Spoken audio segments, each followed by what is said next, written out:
Okay. We're gonna get started here in a little bit.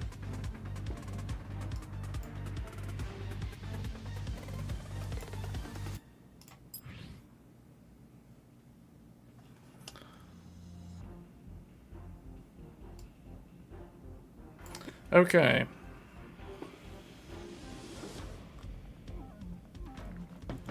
I think we're live.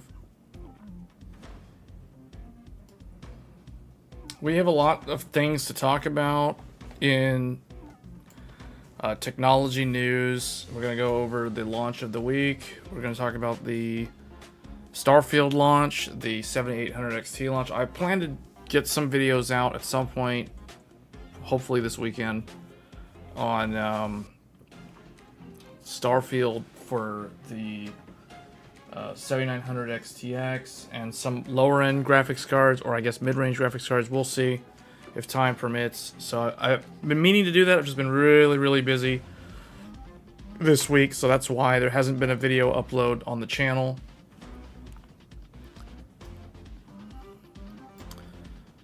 Hey, good evening, everybody.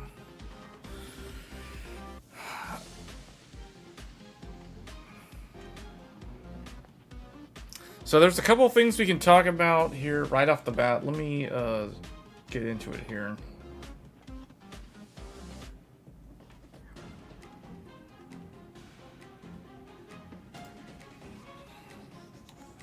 Okay, so the first thing, obviously, this week we had the launch of the 7800 XT and the 7700 XT, and these might end up being the best GPUs to launch this year, because this year has basically been a huge disappointment pretty much all year with all of the hardware launches. For those that are that pay attention to PC DIY, there hasn't really been many interesting things to talk about this year, besides the 7800 XT, which there was a bunch of rumors and we kind of followed those, and the leaks, and then there was the GRE card.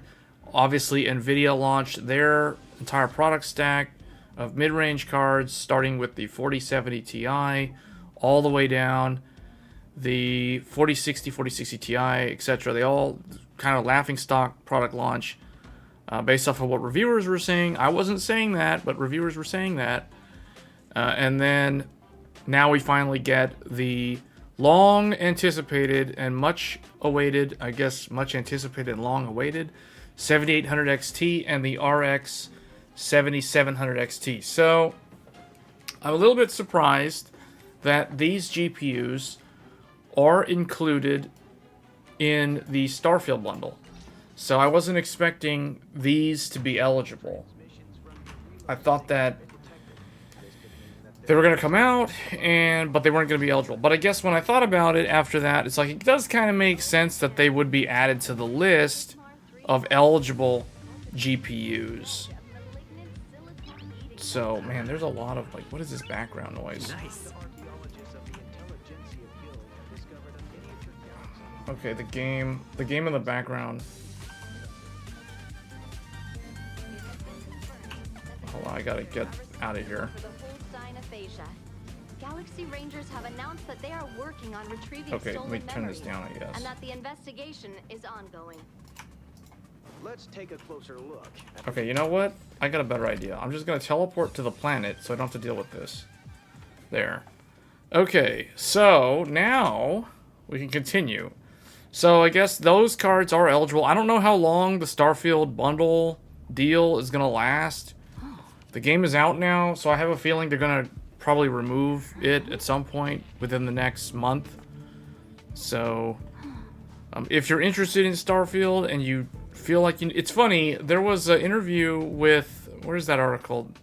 Tom from, this is a funny article. So I read this earlier and I figured I would include it in the article, in the topics of the week.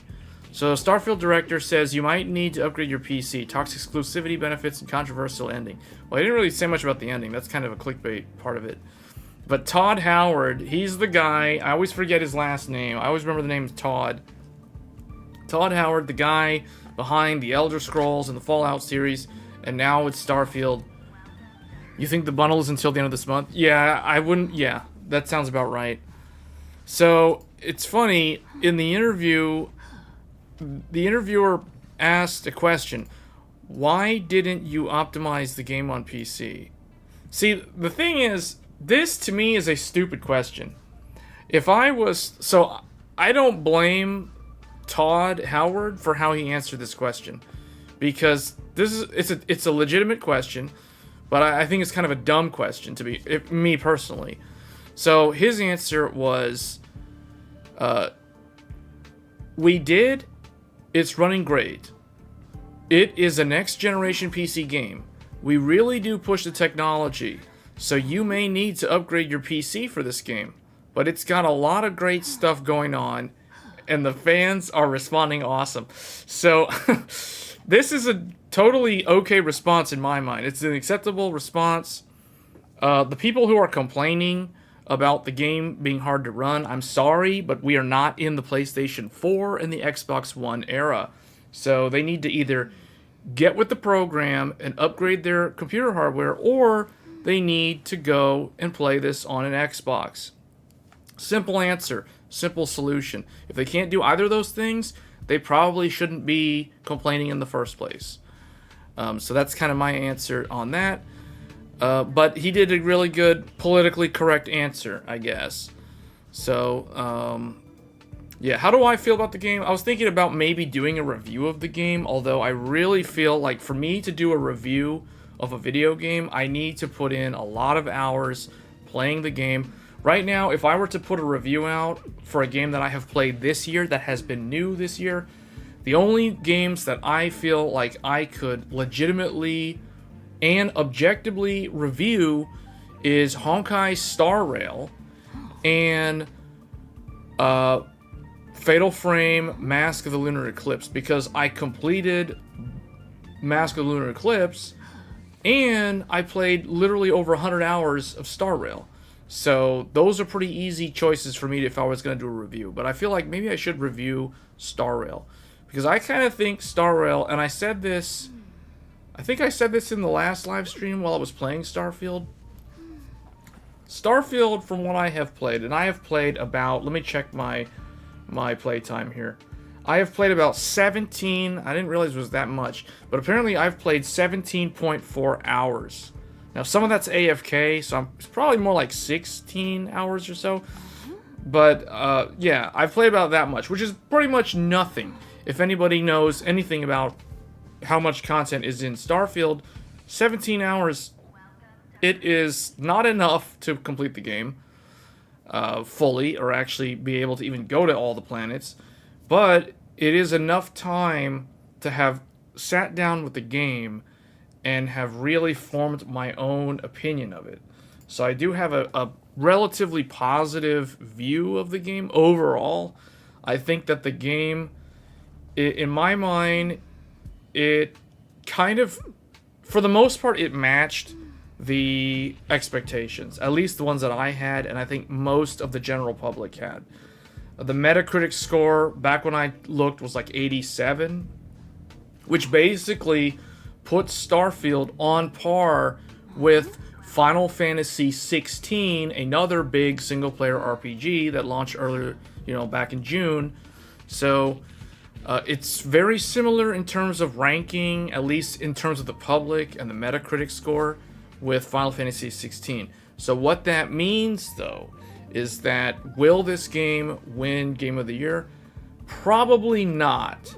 For the similar reasons, or partially different reasons, as to why Final Fantasy 16 also probably won't win Game of the Year.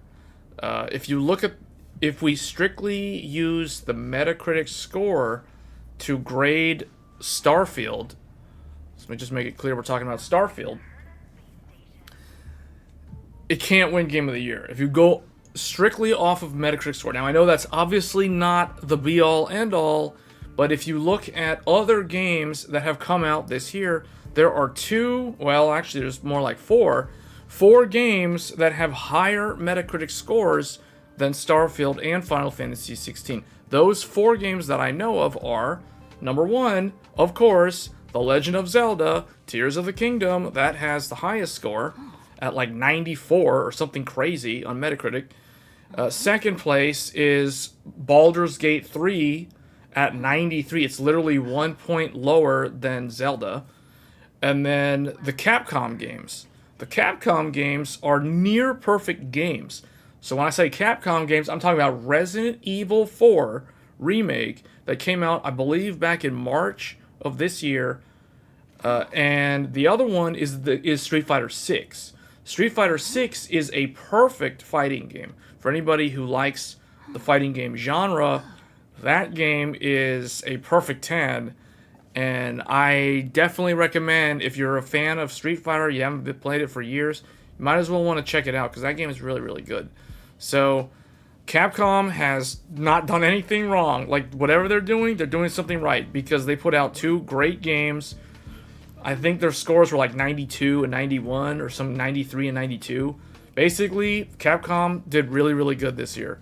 So, but Bethesda, if you guys consider how everybody kind of like memes on Bethesda for making buggy games at launch and all kinds of issues, Starfield actually came out pretty good. Like, it didn't really have significant problems at launch. So it runs stable on the Xbox at a solid 30 frames per second. There's no stuttering, there's no weird glitches, there's no weird crashes. And then on PC, yes, it's a demanding game, but it's still a really good game.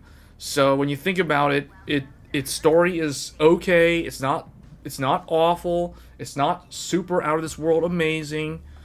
The exploration leaves a lot to be desired, but it's basically a Bethesda game in outer space. That's basically what it is. So if you were hoping that it was going to be like No Man's Sky, you're probably a little bit underwhelmed.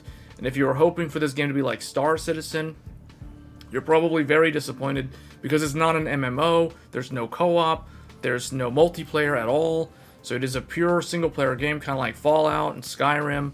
So that's kind of what it is. Hey, Matt, its performance is terrible on PC, anything below 4080. No, I don't know about that. See, I think it's... So I'll do some testing with the... I tested the game on a 6700 at 1080p. Now, if you turn FSR on, it's totally fine. But if you turn FSR off, then you start running into problems. Now, what's kind of weird about this game is FSR is built into the preset, which is really... It's kind of like Forspoken in that regard, because when Forspoken first came out, if you were on an AMD graphics card, FSR 2 was built into the graphics preset. So if you were selecting ultra quality or very high or medium, like the preset, if you're on an AMD card for whatever reason, it was only an AMD card. It didn't do this on Intel Arc when I tested Arc. It would automatically apply FSR 2 like quality for ultra, then it would do FSR whatever the intermediate one was, and then like performance on the lower one, like on medium. So it would automatically do that. Now, Starfield, from what I can tell, they don't use they turn on FSR in the preset, but they don't like change the quality setting of FSR, or they don't change the resolution, because it depends. It runs on dynamic resolution scaling. So if you turn dynamic resolution scaling off and you leave FSR on, that makes it behave a lot more like your typical game that leverages FSR. So, like if you set it to ultra, or if you set it to FSR quality, then it's going to be 66% resolution, which would be 1440p on a 4K monitor, so etc., that kind of thing. So, because I was listening to some other YouTube channels, in particular PC World, and man, the guys on PC World, no offense to them, but they really don't understand how upscaling works, because they're saying stuff that is completely misleading and completely incorrect information, talking about how they're basically saying that Starfield's implementation of upscaling is like not good, but they're actually wrong, because they actually give you the entire slider. You can actually slide the resolution to some manual number that normally isn't even something that you have access to in a game that leverages upscaling. Like typically you only have presets. You have quality, you know, performance, ultra quality, etc. Like ultra performance, whatever. So you only have like set resolutions, intermediate resolutions that it will render the game at. Whereas Starfield gives you like a slider. So you can actually slide the resolution to some intermediate resolution that you normally wouldn't be able to do. So including setting it all the way up to native, like at 100%, which I found that kind of strange. But to me, that kind of opens the door for frame generation with FSR later down, like FSR 3 is what that signals to me when I saw that. The problem is that you shouldn't need to run upscaling on a 3090 at 1080p. Is it really that bad though? Because I remember I was looking at the test results for the game, and let's see. Let's look at this. So the 3090, well, the 3090 is not even on this chart, but I would guess the 3090 is going to be doing like 100 FPS at 100% scaling with FSR2. So, because the 3090 is similar to a 40, it's like a 4070 Ti, so somewhere in there. So I'm going to guess it's like 100 FPS. Maybe 90 FPS or 95 FPS. It's below the 6800, so then it would be like 80 something. Okay, so it would be like a 4070. It would be like that, 89. So at 1080p, 100% scaling, these are kind of the numbers. So a 4060 Ti does 71 FPS at native resolution, at medium preset. Now remember, this is medium preset, so you were just saying, well, I don't know what preset you were referring to. I'm guessing ultra. If we look at, here's 1080p ultra. Okay, so 1080p ultra, the 6800 does 68.7 FPS. It has FSR2 on. Well, no, because see, the problem is FSR2 is not really doing anything because they set 100% scaling. Well, actually, let me see something here.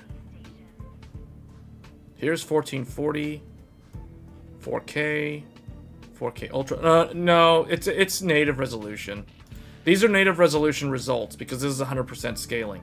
This is like when I tested Forspoken with DLSS 3.0 on. Or remember, do you guys remember when I tested Hogwarts Legacy and I turned on frame generation and I basically set DLSS to 100% resolution, which effectively means native resolution, but just turn frame generation on.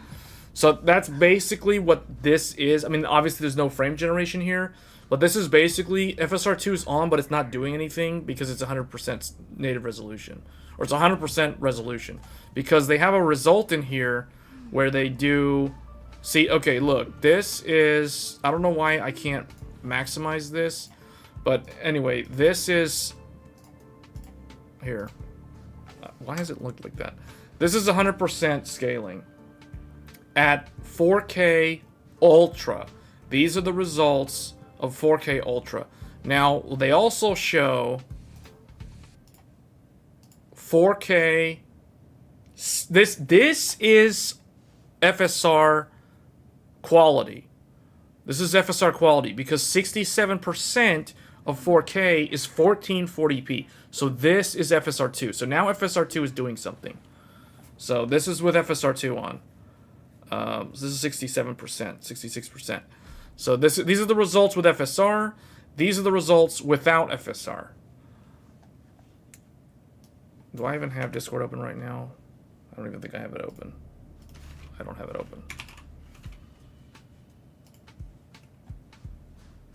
Okay.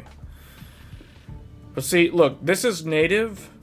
This is FSR quality. Where is the... Oh, there it is. What? Okay, so that's ultra quality, because then what is this one? Well, see, the thing is, these guys did... Why is it so big? These guys did FSR 100% Ultra 1080p, and that result is what? That result is saying 66? That doesn't make any sense. Well, those results don't make any sense, whatever you posted, because that's not... That doesn't line up with what's shown on Tom's Hardware. Because this is saying 66 on the 6900 XT, and this one is doing... Well, this one doesn't have that graphics card listed. Wait, what's a graphics card that is actually listed?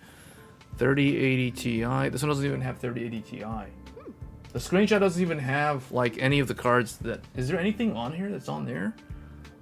The 60... Okay, the 6700 XT, in that one, it says 44. In this one, it says 53. Yeah, but what is FSR doing if you set the resolution to 100%? It's just rendering the game at 4K, right? Like, it's not actually doing anything. So, to me, this seems like this is more believable. I don't know what the deal is with those results. Because what is that saying? Like, in Hardware Unboxed's results, what was the result for the XTX? It's using anti-aliasing? Oh, it's using FSR to do the Oh, okay, I see. Okay. So when it's using fidelity, you know, whatever that thing's called, fidelity, FX, something for the anti-aliasing. Yeah. Okay, it's that thing. Just like the DLAA. It's like DLAA. So basically, the Tom's Hardware results are like DLAA or FX cast whatever, CA whatever, contrast adaptive. No, that's sharpening. Never mind. It's using FSR. I get what you're saying. It's using FSR to do the anti-aliasing at 1080p, which is easier than whatever the alternative is, which is shown on Hardware Unboxed, which I'm guessing is like TAA or some other, or SMAA, which would be terrible. I mean, it looks good, but it's terrible performance-wise. So,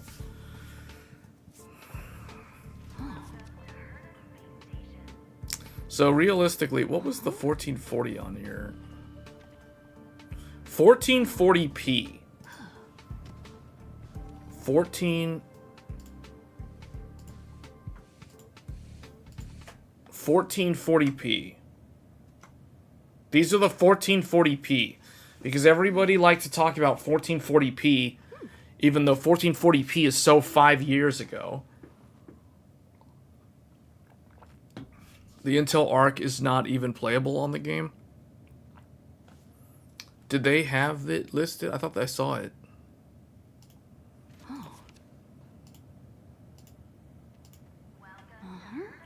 Well, you know what's weird? How come Tom's Hardware has results for the Intel Arc? Like, Tom's Hardware shows that Intel A770 can do 30.8 FPS at 1080p, 100% scaling with FSR2 for the anti-aliasing at medium preset. So it's like, that's worse than the, well, that depending on how you think about it, that's a similar experience to the Xbox Series S or the Xbox Series X, only worse minimums, because from what I understand on the console, the minimums, the frame timing on the console is actually very good. So, yeah, I don't know what this is. Wow, it's interesting seeing Arc perform like a puny 1070 Ti from 2017. That's really interesting to me. I find that somewhat amusing. And the A750 is down here. Where is AMD's? Okay, so AMD's RX 7600 is doing 64 FPS at 1080p medium. So where's 1080p ultra? Let's look at 1080p ultra. Here's 1080p ultra.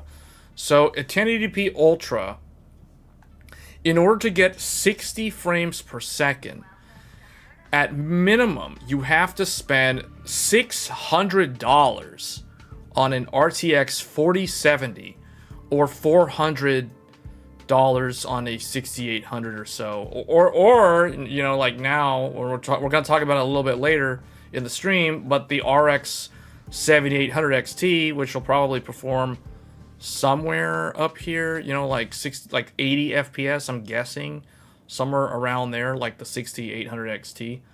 So, or give it 4% or whatever. So yeah, it is a tough game to run, but I think it's fine because, like, in my mind, I think this is fine. This is totally fine, says the guy that has like the high-end hardware. But what I'm saying is, I kind of agree with Todd Howard, because everybody who's complaining about the performance of Starfield on, you know, 5-year-old graphics cards. So here's my opinion. 5700 XT is what I consider the cutoff. If the graphics card is older than a 5700 XT, the person complaining does not have the right to complain, in my mind, because their hardware is just too old. The thing is, you have to realize that if games don't improve, or like if they don't become more stressful to run on older hardware, then that just means that we're going to stagnate and stay in the PS4 generation. Does that make sense? Like, you want to push the envelope in terms of performance and get more quality. Now, some people might argue, well, you know, Starfield is not that great looking of a game, and that is debatable, because, you know, like, the game is essentially using a newer revision of the Fallout 4 and the Skyrim engine. It's not using Unreal Engine. It's not UE5, thankfully. It's not UE4. It's not any of the other common things. It's not Unity. It's like its own thing. So you have Starfield running around 140 FPS on mine, on the ultra wide, with the same exact computer that I have. Had to turn some stuff down and use FSR, but it still looks good. Yeah, see, the thing is, I've been playing the game. Guys, I've been playing Starfield on 4K with Ultra Preset. Now, I know Ultra Preset turns on FSR. I don't really care, because at 4K resolution, let's be real, at 4K resolution, the pixel density is so, like, sharp or so dense that if you're turning on FSR quality, that means that I'm actually rendering the game internally at 1440p, and 1440p already looks good on a, get this, a 27-inch monitor. Hello, I'm playing the game on a 27-inch 4K monitor. So to me, FSR rendering the game at 1440, upscaling it dynamically to 4K, you know, that to me looks good. And I feel like that's probably what the people that tested the game and wrote down, like, the system requirements or recommendation, they're probably testing on similar systems. Now, I don't do any ultra-wide. I'm not an ultra-wide person. But I'm also not a giant, huge monitor person either. You know, you guys who have been watching me on a couple of streams, I have said that I strongly believe that 4K 27-inch is the way to go. So it's like, I don't have a problem with ultra-wide. It's just that's not for me. So FSR looks good on yours. Maybe 40-year-old eyes can tell the difference. Well, what size is your monitor, though? Like, you have an ultra-wide, but, like, how big is the ultra-wide monitor?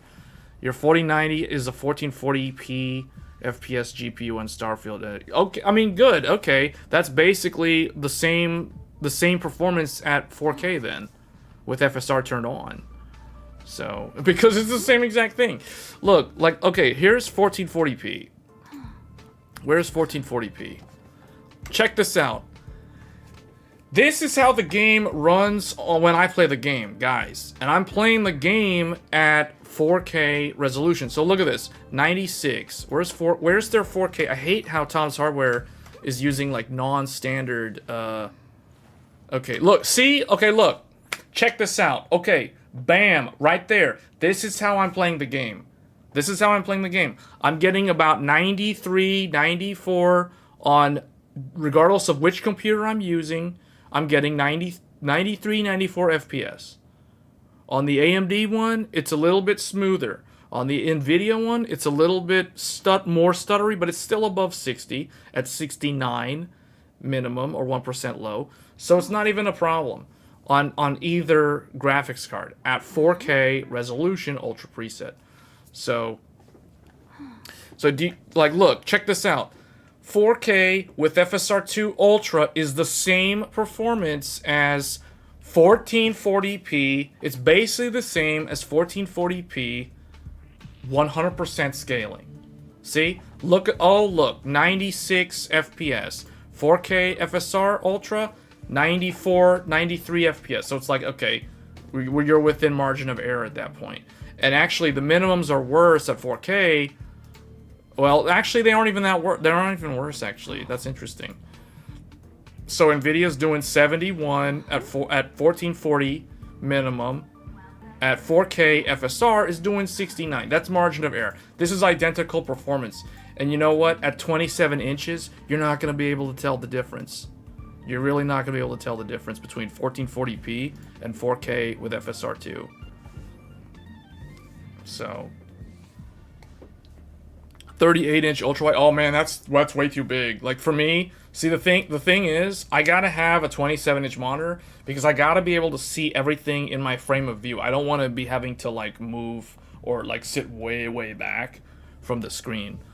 So Harrison says 2.25 DLDSR on the Ultra looks how you would hope base would look. Texture are low quality rather than 4K. You're a little CPU bottleneck with the yeah, you're CPU bottlenecked on that thing. Yeah, see, that's the thing. So everybody, okay, here's the thing. What I noticed is a lot of people are complaining. Here's the weird thing. A lot of the reviewers are complaining about the performance with the graphics cards, but realistically, it really depends on your CPU. Because if you have a modern CPU, like if you're on Zen 4, everything's totally fine. If you're on Intel's latest CPU, everything's totally fine. If you're on anything that's like 3 years old or older, then you're starting to see CPU bottleneck issues introduced into the game. Your other machine has... But see, like, in the case of the guys who are talking about this right now, myself included, so we're all talking about how, oh, playing on ultra-wide 38-inch monitor, 1440p, whatever, ultra-wide 4K, 4K native, 4K FSR, whatever. At these resolutions, CPU bottleneck is not going to really manifest. Not nearly as much as it would at, like, 1080p. But, you know, I'm not going to ever play this game at 1080p unless I'm, like, benchmarking an A770. Like, let's be honest, I'm not here to play Starfield on a 1080p monitor from, like, 15 years ago. You know, I'm not going to do that. Like, what is this? You know, like, you know what I'm saying? Like, what is this? We're not in PS4 world anymore. Like, what is this? Like, what are we talking about? 1080p? Your other machine has 27-inch 1440, but yeah, to me, 27-inch 1440 is way too big. I won't do anything. Like, 1440 for me, got to be 24-inch max. 27 is way too big, but I mean, it's okay. Like, it's not bad. I mean, it's not as bad as, like, you know, 1080p 32-inch or some ridiculous thing like that. You gotta seeing everything in your peripheral vision. Yeah, that's why I like 27-inch. 27-inch 4K, 24-inch 1440p. I think those are the ideal physical sizes of the screen for those resolutions. 4K is a little bit sharp depending on the eye's ability if you're running it at full native percent, because I do run my 27-inch 4K at 100% Windows scaling. So everything is so sharp and everything is like microscopic tiny. It's great. But Yeah, notice here though, like 1440, like let's check this out. So at 4K FSR Ultra, the 7900 XT does 82 FPS. The at 1440p native, the 7900 XT is doing 85 FPS. So 85 versus 82. So FSR 4K is a little bit harder to run, ever so slightly, than 1440p native. But keep in mind that 67% scaling for 4K is basically 1440p, which means the game is actually being rendered at 1440p, and then FSR is doing its thing to upscale to 4K. So you're basically going to get very similar frames as you would with 1440p native. And this is basically how I play the game. I play the game with Ultra preset 4K, and then that, you know, that automatically turns on FSR 2. Now I've turned FSR off, and what ends up happening is this. So, and I have played the game for like 5 hours, totally fine at 100% on 4K without FSR 2. And I do get like around 60 FPS, and it'll also, I see it dip into the 50s. Like, see how it says 53, 54. I have seen that in like New Atlantis. So yeah, I agree with Tom's Harbor's results. That to me, these results look, at least from what I have seen from my own experience playing the game, these results look accurate. Now, I have not tested any of these lower end cards, so I can't really comment on this, like the validity of these numbers, but you know, 4K, 6700 XT, 6800 XT, all these cards down here, they're not supposed to be playing the game at 4K in my mind. That's the wrong resolution. They should be playing the game at 1440p right here, and at this resolution, you know, the 6800 XT is doing 64 FPS. So that to me looks about right without any FSR. So did they have any sort of results for 1440 with FSR turned on? No, they didn't. So they didn't do any of those results, or they didn't show them. Anything below a 4080, YouTube's doing the thing where the heart's in the way of whatever that word was, but 4080, or 4080 or 7900 XT shouldn't be running the game at 4K. Yeah, that's pretty accurate. Yeah, that's believable. I mean, I guess you could try to do, like, here, where's the, so, you know what's surprising, though, is you can actually get away with the 6800 XT at 4K Ultra. You're averaging like 61, so you're right on the line. That's very interesting, because that means if somebody went and got a 7800 XT, they could probably run the game like a 4070 Ti, and it's fine. Just turn FSR. Well, this is FSR. It's like you could do 4K. Interesting. But yeah, the thing about FSR is you don't want to lower the... You don't want to reduce the internal resolution. Digital Foundry, the guys at Digital Foundry, I watched one of the clips from their weekly podcast thing, and they were talking about that. Like, they were talking about how people on Reddit were saying that the game should be able to support the slider. The slider should be open all the way down to like 10%. And that was one of the dumbest things I heard, because, and they thought it was hilarious too, because in the game, I think the slider for FSR or for dynamic resolution only goes down to a certain point. I think it's 50%. I don't think you can go below 50%, unless I'm mistaken.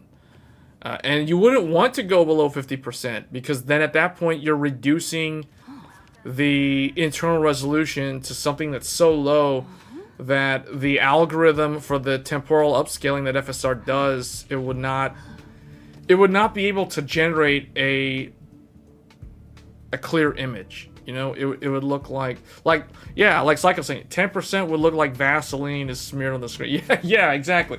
It would not be a clear picture, so you wouldn't be able to make out what is actually being displayed, because the algorithm wouldn't be able to do it. There's not enough details in the pixels for it to come up with anything meaningful. So that's that just goes to show you there's so much misunderstanding of how these things work.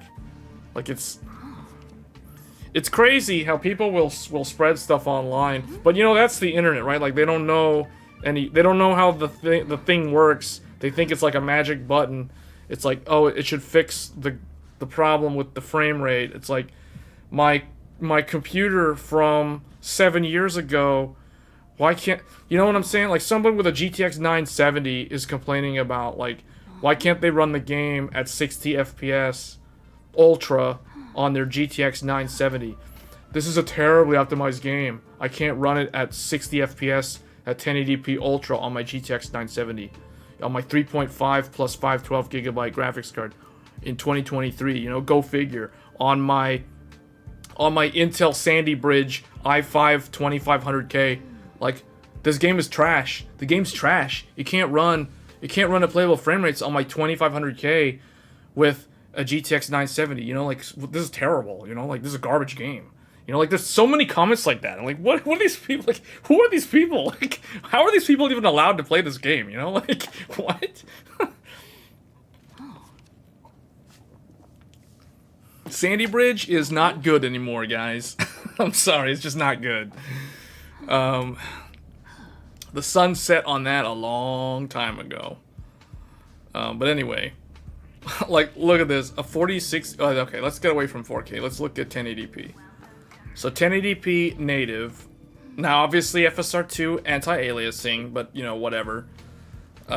This is the thing. I think some people that have a legitimate complaint are the people who have a 5700 XT, a 6600 XT, even an AMD 7600, even the 7600, a brand new graphics card, RDNA 3, that launched earlier this year, can't even do 60 frames per second at 1080p native. You know what I mean? Like, that is where the people who have that and they're complaining, they have a legitimate complaint. But the people who I just described, they don't have a legitimate complaint. In fact, Todd Howard addressed those individuals. Like, he literally said in an interview, Todd Howard was asked, why didn't you optimize the game on PC? And his response was, we did. It's running great. Oh man, that's a great response. But see, he further elaborates. It is a next generation PC game. And I agree with him here. It is a next generation game. You don't want the games to stagnate. You don't want them to be like the same PS3 rehashing of PS3 and PS4 era engines all over again. You know, like, why? You know, we really do push the technology. So you may need to upgrade your PC for this game, but it's got a lot of great stuff going on, and the fans are responding awesome. So I agree with him there, although I do kind of feel for those who have a relatively recent graphics card, like an RTX 4060, but, you know, that might raise a lot of eyebrows, even in the NVIDIA camp, as to why did somebody buy an RTX 4060 when they could have gotten like a 3060 Ti or a 3070 or even one of the AMD cards that would have given them the game for free. But, you know, whatever. You know, like, that's besides the point. Like, these people, they're complaining. People with 4060 Ti, they're complaining. People with the 6700 XT are complaining. The 5700 XT are complaining.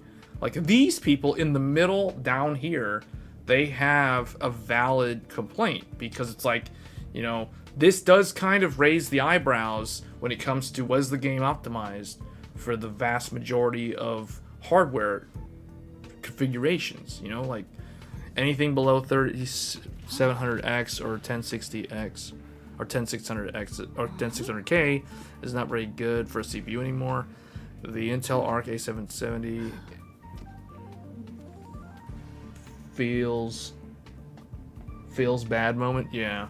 Man, that little heart in the chat screen is super annoying sometimes because it's like the most recent comment, whoever's making their most recent comment, sometimes the word, I can't see like the word because it's covered up by the heart. That I wish they would change that. That's kind of why, you know, like anyway. But all these old cards, like 1070 Ti, I'm surprised. I'm actually props to Tom's Hardware for including a 1070 Ti. Like that shows dedication. Whoever tested it actually took the time to benchmark such an old GPU. And the RX 590. Of all things, the RX 590. I'm actually surprised they tested the RX 590 compared to like a 580 or a 480, because those are the ones that are way more popular or way more widespread out in the market. The 590 is kind of rare. So, well, that's it. I mean, let's see. What was the 1080p FSR results? So here, no, that's they didn't do 1080p with FSR on, which actually I wouldn't see. Here's the thing with FSR. Here's the thing with FSR, and this also applies to DLSS. I'm of the opinion, if you have a 1080p monitor, DLSS and FSR are not ideal solutions. Like, you don't want to be rendering a game at like 720p and then upscaling it to 1080 or something lower than 720p, because it's just not gonna look good. Like, you know, 480p or 640p or whatever, upscaled to 1080p, that doesn't look good. It never comes out good, regardless of whether it's DLSS or FSR. From my own testing, using these upscaling things on 1080p, it always looks bad compared to native. But if you're on a higher resolution, like 4K or 1440, these upscaling technologies make more sense because there is enough pixel detail in the image, in the frame, for the upscaler to actually like work with to generate a similar image at a higher resolution. So that's the reason why I don't really, yeah, like 1080p with DLSS or FSR is kind of something that I would never bother to use. So people who are on 1080p are in a tough spot because they basically have to have they're stuck having to make compromises between ultra preset and like anything between that and medium. So I guess people on 1080p monitors, they're the ones who have to, they're the ones that have to go and watch like optimization videos on like what toggles to, or they have to mess with themselves and figure out like how to get better frame rate with changing, you know, settings individually. So compared to people that are at like 4K or 1440p, they just have to, you know, mess with FSR, I guess. Todd Howard says it runs great when an A770 gets 30 FPS at 1080p. You know that they didn't test it on the Intel hardware. I'm pretty sure they did not test it on any of the Intel cards. That's probably why it doesn't work, or it has all these issues. Because here's the thing, like A770, clearly there's a problem here because A770 doing 30 FPS, when it's supposed to be similar to a 7600 or a 4060, it should be somewhere around these two cards, or like a 5700 XT. Like it should be right around 5700 XT, 4060, 7600. That's where it should be.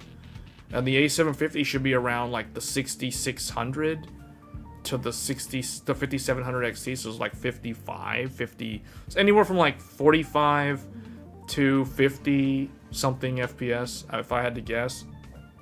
And the A770 should be doing literally like 100% better than it is. So yeah, because I honestly thought that Intel's GPU would be doing right around 60 at medium or high. So now seeing this, you know, indicates to me that there's definitely something wrong if it's losing to a 1070 Ti.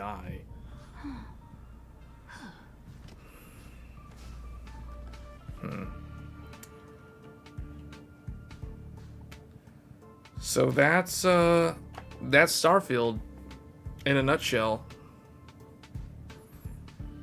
It's a pretty good game though. I still think it's like an 8, 8.5. out of 10. I don't think it's game of the year though. Let's see, what else did I want to say about it? I think that was pretty much it. Yeah. So I guess now we can talk about the big product launch of the week, which goes hand in hand with the Starfield release day. So there was the reviews of the... Well, let's just go... Actually, hold on. Do we want to talk about that right now? Yeah, I guess so. Let's just go to these reviews. So, all the reviews for the AMD, the long-awaited AMD 7800 XT are out. So, let's start with this one. So, I'm going to skip to the conclusion, just so we can look at it here. So, the conclusion from Tech Power Up for the 7800 XT, and before we get into this, so I went to Microcenter today, not to get one of these, although it was kind of tempted, but there wasn't really one that I wanted because I only wanted the reference card. But I ended up buying a bunch of SSDs because I'm running out of storage space for games. So like I picked up a bunch of these Intel SSDs. So I got like 3 of them. These are all 2 terabyte SSDs or M.2 drives from Intel. So I was gonna get these from the start, but then I was asking the salespeople at Microcenter, you know, how was the launch for the 7800 XT and the 7700 XT, and they were telling me that it's selling pretty good, you know, like, and I agree with them because I was checking the stock of the cards at the local Microcenter yesterday throughout the day, and they were selling like when I woke up this morning, I checked and they had one Sapphire Nitro Plus 7800 XT left. When I went there around lunchtime today, it was already gone. They only had they had the ASRock Challenger. They had like a couple of those. They had like 9 or 10 of those left. And then there was another ASRock, and then there was like I think it was like an Asus or something. Like they basically sold out of all their... Oh, they had some power colors. That's right. They had like a Hellhound and some other stuff. Love the size of the 7800 XT reference card. Wish my 78 XTX was that size. Yeah, I really like the reference card this time around on this one. You know, so I asked them if they're going to get any of these in. Like, specifically the reference card. And they said, no, they're going to have the AIB. So I thought, okay, that's kind of a bummer. Because I want the reference card. Because I say that. But realistically, I really don't need to buy another GPU this year. I think I've purchased maybe... How many GPUs have I bought this year? The Sapphire Nitro XTX back in March. The reference XTX was January, so that was actually the first card I bought. So I bought 2 XTXs this year, in the first quarter of this year. I bought the Intel A750 reference card. I bought the ASRock RX 7600 Phantom Gaming. So basically like the best one you could get. So that's like 4. And then I bought the RTX 4090 Founders Edition from Best Buy. So I've already purchased like 5 GPUs this year. I really don't need to buy another GPU. Like, it's like, yeah, no. Like, no, man. If they want to send me review samples, I'm more than happy to accept review samples, and I'll send them back if they want them back. I don't have a problem with that. But, you know, like, you know, I'm kind of like all burnt out on GPUs this year. So I'm probably not going to buy one of these. But if I can get a review sample or something, that'll probably be fine. But I want to do the reference card, though, not the custom ones. Because if I was going to do all my testing... See, for those that are unaware, my GPU collection usually consists of reference cards. I don't have a lot of AIB custom cards. Mostly all reference. I do have some. You know, I have a Nitro. I have some older XFX cards from like a decade ago. You deserve a review sample over people like Vex. I mean, I don't even know who that is. So, you know, whatever. love the size of... Does that guy even get review samples, though? The Nitro Plus XT looks nice. Yeah, I did like that one. I was thinking about that one. So that's right here. But this one, Microcenter had like 12 of these on launch day. And they sold 11 out of 12 on launch day. And this morning they had one left. And like before 10 a.m. it was already... Well, you know, they opened the store around 10 a.m. So like someone was probably camping outside or in line outside. As soon as the doors open, they went and bought the card. Because this thing was gone when I showed up. So... they're selling pretty well. You know, like if we go to like Newegg, for example, they are selling well. Like if we go to RX 7800 XT, let's do sold by Newegg. So check this out. Look at this, guys. Back order. This product is temporarily out of stock. This product is temporarily out of stock. Out of stock for the Nitro. Out of stock for the Pulse. Out of stock for the Merc.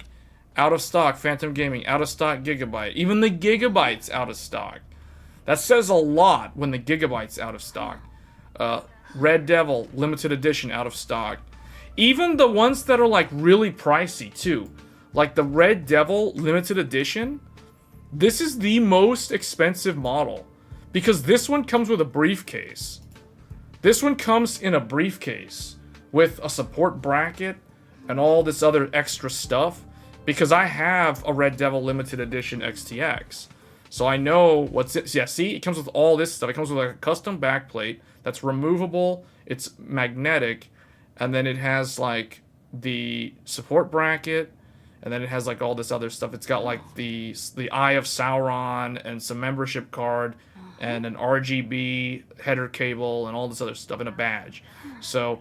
Even this one, the limited edition one, is out of stock. That's crazy. So they're selling pretty well because the thing is, what I know is that they got a lot of them. Microcenter, the local Microcenter had a lot of these on launch day. And they sold through almost all of them except for a handful of Power Color cards and the ASRock Challenger. So this one... Microcenter has a lot of these, and this one's going for MSRP. And they've got, I think, like the local one, last time I checked, they're down to like 10 or something of these remaining. So, yeah, they're selling pretty well, which is actually, you know, I wouldn't be surprised at the end of the year, this GPU might win like best GPU launch of 2023. And now, you know, like there's not a lot of competition considering all the other ones that have launched this year. But like if you look at what actually launched this year, it's kind of an easy choice, you know? Like who's going to vote for the 4070 Ti? He's like, what? So that was January, and then you had like everything else from Nvidia. And then you had AMD's 7600, and it's like, okay, whatever. And then, like, these things show up at the end of the year, or, like, in the, you know, Q3. So,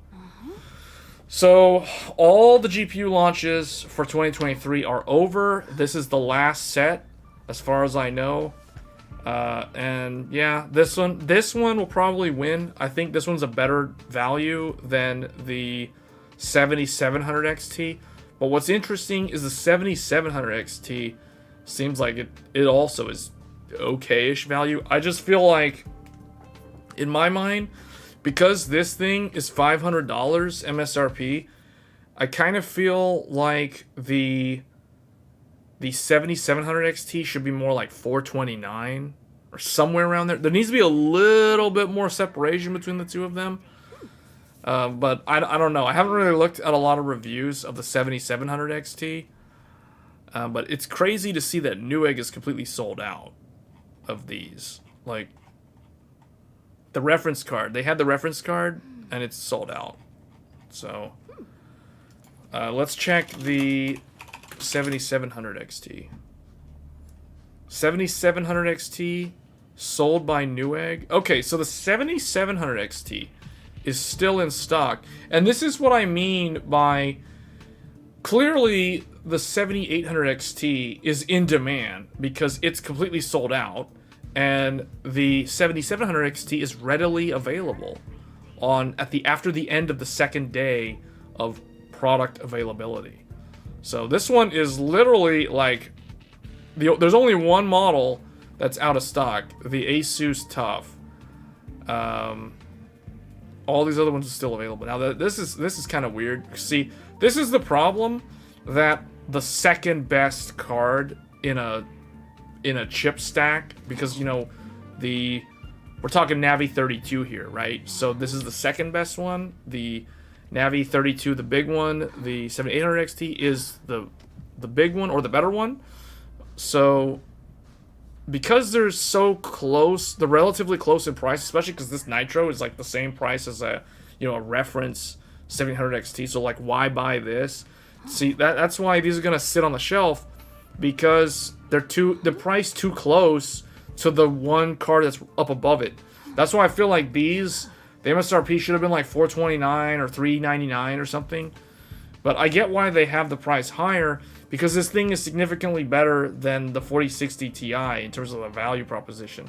So, like the die size on the 4060 is just straight up too small, like to justify the price point. Amazon has the XT on back order. Yeah, see that tells you that they're selling well if it's on back order. So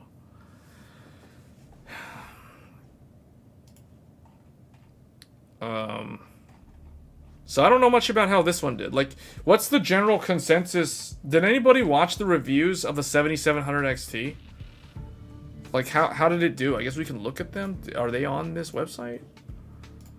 Did Tech Power Up even review them? Did Tech Power Up even? Oh yeah, Tech Power Up did review them. Okay. Well, there's like a few of them. So let's look at the XFX one. So the XFX Quick, this one, let's just jump to the conclusion. So, large performance improvement over 6700 XT, faster than a 4060 Ti with rasterization, matches it in RT, very quiet, impressive overclocking potential, RT performance improvements, low temperatures, Starfield game bundle included. Energy. This review will not age well because they say this in there, but whatever. 12 gigabytes, idle fan stop, blah blah blah, all the same stuff as the other ones. AV1 encoding and decoding. Okay. Negatives: price point way too close to the 7800 XT. That's exactly what I just said. Worse price performance than the 7800 XT. That's why it's sitting on the shelves compared to the 7800. Considerably higher power consumption than 4060 Ti. Overclocking is complicated. So this one really matters if you're in a laptop. Overclocking is complicated. FSR 3 quality and performance still unknown. $20 price premium over the MSRP. So anyway, so basically kind of like grasping at straws here on the negatives. Except for, I guess, the power consumption and the... yeah, I guess this one is a valid argument there. But it's highly recommended from Tech Power Up, so it did good. It drilled a new one to the 4060 Ti. Yeah, I didn't really watch any reviews or read any reviews on it until now. So this is the big mystery card to me. Like, I didn't really know where it was going to land. I kind of assumed that it would be better than the 4060 Ti because AMD just straight up priced it higher than the 4060 Ti, and that usually means that they're confident that it's better. It even got close to the 4070. Really? Really? It did that good? Wow, okay. That's pretty surprising then. Wow. Did they do... Okay, they looked at all these. Sapphire Pulse 7700 XT. See, if I was gonna get one of these, I'd get the XFX because it's got the triple fan. It's a little better than the 6800. Okay, so that... So basically, the way I see it is the 7800 XT is... This one, the custom AIB ones are somewhat close to a 6900 XT. That's what I noticed, because if you go to the where's relative performance? Like relative. Man, I wish Tech Power Up would have held the reference at 100% and not do it this way, because I hate having to do the math backwards. But see, this is what I'm talking about. The custom AIB is basically a 6900 XT. But it actually seems like it was already close to the 6900 XT. So this is already sort of like in line with what I was thinking it was. So it's, yeah, so it's kind of like a, so the way I see it, the 7800 XT is basically a 6900 XT, only more energy efficient, and the 7700 XT is like a, where was the review? Oh, this one? Where's relative? Yeah, well, according to this, the 4070 is still like 11% above the 7700. But yeah, yeah, you're right. See, it's faster than a 6800. But the, okay, so there's like a 13% difference between them. See, that's why the price is weird, because they're so close together. Did you know the 70? Yeah, we were talking about that a few minutes ago. We were looking at the stock on Newegg.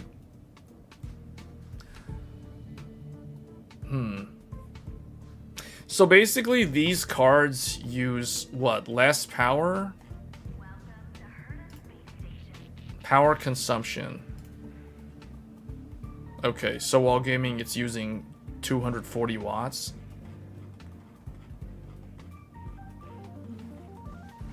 Gaming. I guessed it. I said 240, 239 watts right there. I was so close. And this is on a custom AIB. But the thing is, all the 7700 XTs are custom AIB. So 239 watts while gaming. Actually, that's not bad. And then, because it's supposed to compare to a 40cc Ti. 40cc Ti is more efficient, 165. So yeah, that one definitely does win. And that's why I said in the negatives for this card, the one true negative was the fact that it uses more energy. All the other ones were kind of nitpick, like, oh, well, you know, like FSR3 is not out yet, etc. Okay, whatever. The 4070 has less shaders than the 7700 XT with 46 SMs. 4070 is using 201 watts. So this thing uses about, what, 38, about, we'll just say 40 watts more than a 4070. But this is a lot less than a 4070. 4070 is a $600 graphics card. This is a $450 graphics card. So, yeah, these are probably gonna win. Like, you know when Gamers Nexus and everybody does their best hardware per category of the year, I have a feeling like the 7800 XT might end up winning, because, like, you know, what is the competition? Like, the 7800 XT is better than the 7700 XT value-wise, performance-wise, etc. All the cards from NVIDIA that launched this year are kind of, you know, meh, or just kind of like negative. Like, let's look at what NVIDIA launched. The 4070 Ti, the 4070, the 4060 Ti, and the 4060. Those were the 4 cards that NVIDIA launched. AMD launched the 7600, the 7800 XT, well, okay, the 7900 GRE, but, you know, that's like a China exclusive. But it does count, but it's like, who cares? And then the 7800 XT, and then the 7700 XT. So those are all the cards that are going to be, like, ranked in terms of best GPUs of the year. Or, like, who's going to win GPU of the year. Why is this not working? My OBS is messed up. I got to actually manually change it over. Okay, so here's the product launches. So we had January, we got RTX 4070 Ti. I don't even know when the 4070 launched. Someone's gonna have to, was it March? March? Maybe? April? March? Somewhere? RTX 4070, maybe. Then we had the RX. So then it was June or May. Was it June or May? RX 7600. April. Okay, thank you. So it was April. Then we had June was the for the 7600. Then we had the wait, no, is the 4060 Ti next? Was it 4060 Ti? It was 4060 Ti because everybody bashed that card. Oh, May was this one? Didn't 4060 Ti come out before the 7600? Well, I know for a fact this was January because they unlaunched the fake 4080 and then moved it to January. And then this one was May or June, but yeah, May. It was like end of May. When did the 4060 Ti come out? Because I know the... Oh, it was May. There was one day before that card? What? There were one day... Oh, yeah! They were right next to each other. That's right. You're right. They were so close. And then I remember now. Because the 4060 Ti review bombed so bad that... that the... this one just was kind of like forgotten because everybody was all like reeling from the 4060 Ti launch. So then this showed up. Yeah. Then there was the we're not even gonna count the 16 gigabyte. That was June, but no one cares. Then there was the 4060 regular, which was June something, was RTX 4060, and then now we have. September we have the RX 7800 XT. We'll just do that to make it easy. There. So that's it. That's how 2023's product launches went. So from this list, you know, obviously only one can win best GPU of 2023, and it's not a very impressive list. You know what I'm saying? Like okay, these are the choices. This is like the Special Olympics. It's like the Special Olympics.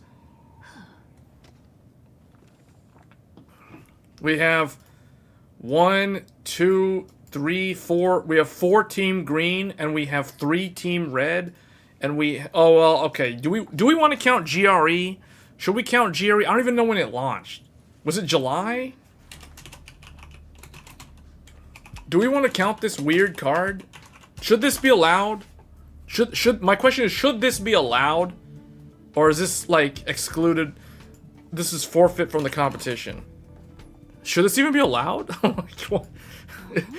What's this illegal card doing here? Like, why is there an illegal card here? I think they give it to 40... Why would the 4070 win, though? Why would a $600... See, my question about that is... $600 compared to the 30... The fact that the 3070 Ti was $600, and now you're bringing the non-Ti up in price, you know what I'm saying? Like, I don't know how that can be justified. Doesn't it only live in China? Yeah, so should we count this one? I mean, I don't think this one would actually win. But it's like, if you count it this way, now you have 4 NVIDIA cards and you have 4 AMD cards. You can't get the GRE in the USA. Out of China, somewhere, pre-built retailers have it. Yeah, because some people were able to get one. Like, Hardware Unboxed was able to review one somehow. System builders have it on sale. So it's available? Okay, I guess we're just going to leave it in then. I don't think it's the best. It's definitely not the best GPU of 2023, though. In my mind, it's going to come down to this versus this. Like this one and this one. Let's just go ahead and do that. Here's make them both be like on the same thing. I think these two are the ones that are going to be up for consideration. It's going to be a debate between those two in terms of which one's better. I think the 7800 XT is better value. what are we comparing here? So what's the size of this die and like what's the price? So we're comparing $600 versus $500. We're comparing 12 gigabytes versus 16 gigabytes. So, you know, see, there's a lot of things here that immediately make it look like, okay, people are gonna immediately say, DLSS 3. Okay, yeah, and that is a valid argument because FSR 3 is only gonna be in like what, 2 games next month or something, and then like we won't even see their driver level RSR FSR 3 thing, whatever they're gonna call it, until next year. So ray tracing doesn't count. Ray tracing doesn't count because at this price point, no one cares, and they're not even that different in RT. Let's go back to the review to see what the difference is in RT, if there even is much of a difference. Because if I had to guess, the difference between them is like 10 to 15% in favor of the 4070. Which basically, here, let me bring up the review again. Ray tracing, why is this messed up? Here. Okay, let's look at ray tracing, because this is why this doesn't count. There. So the 4070 at 1080p is 16% faster in RT than the 7800 XT. At 1440p, it's 14% faster. So, and this is the target resolution. So this is the metric that I actually will use. Because see, if I were doing the review, I would not even show 1080p results. If I were doing the review, I also wouldn't even show 4K results because I don't consider this a 4K graphics card. Nor do I consider the 4070 a 4K graphics card either. So I would throw these numbers out and I would only just say, oh, 14%. See? So that's the reason why it's like, okay, you're not really going to notice the difference there. That's why I'm saying at this price point, ray tracing is a moot point. It doesn't really matter. So, I mean, you know, like, who cares? You're going to be forced to use FSR or upscaling or something anyway if you turn it on most of the time. So, yeah.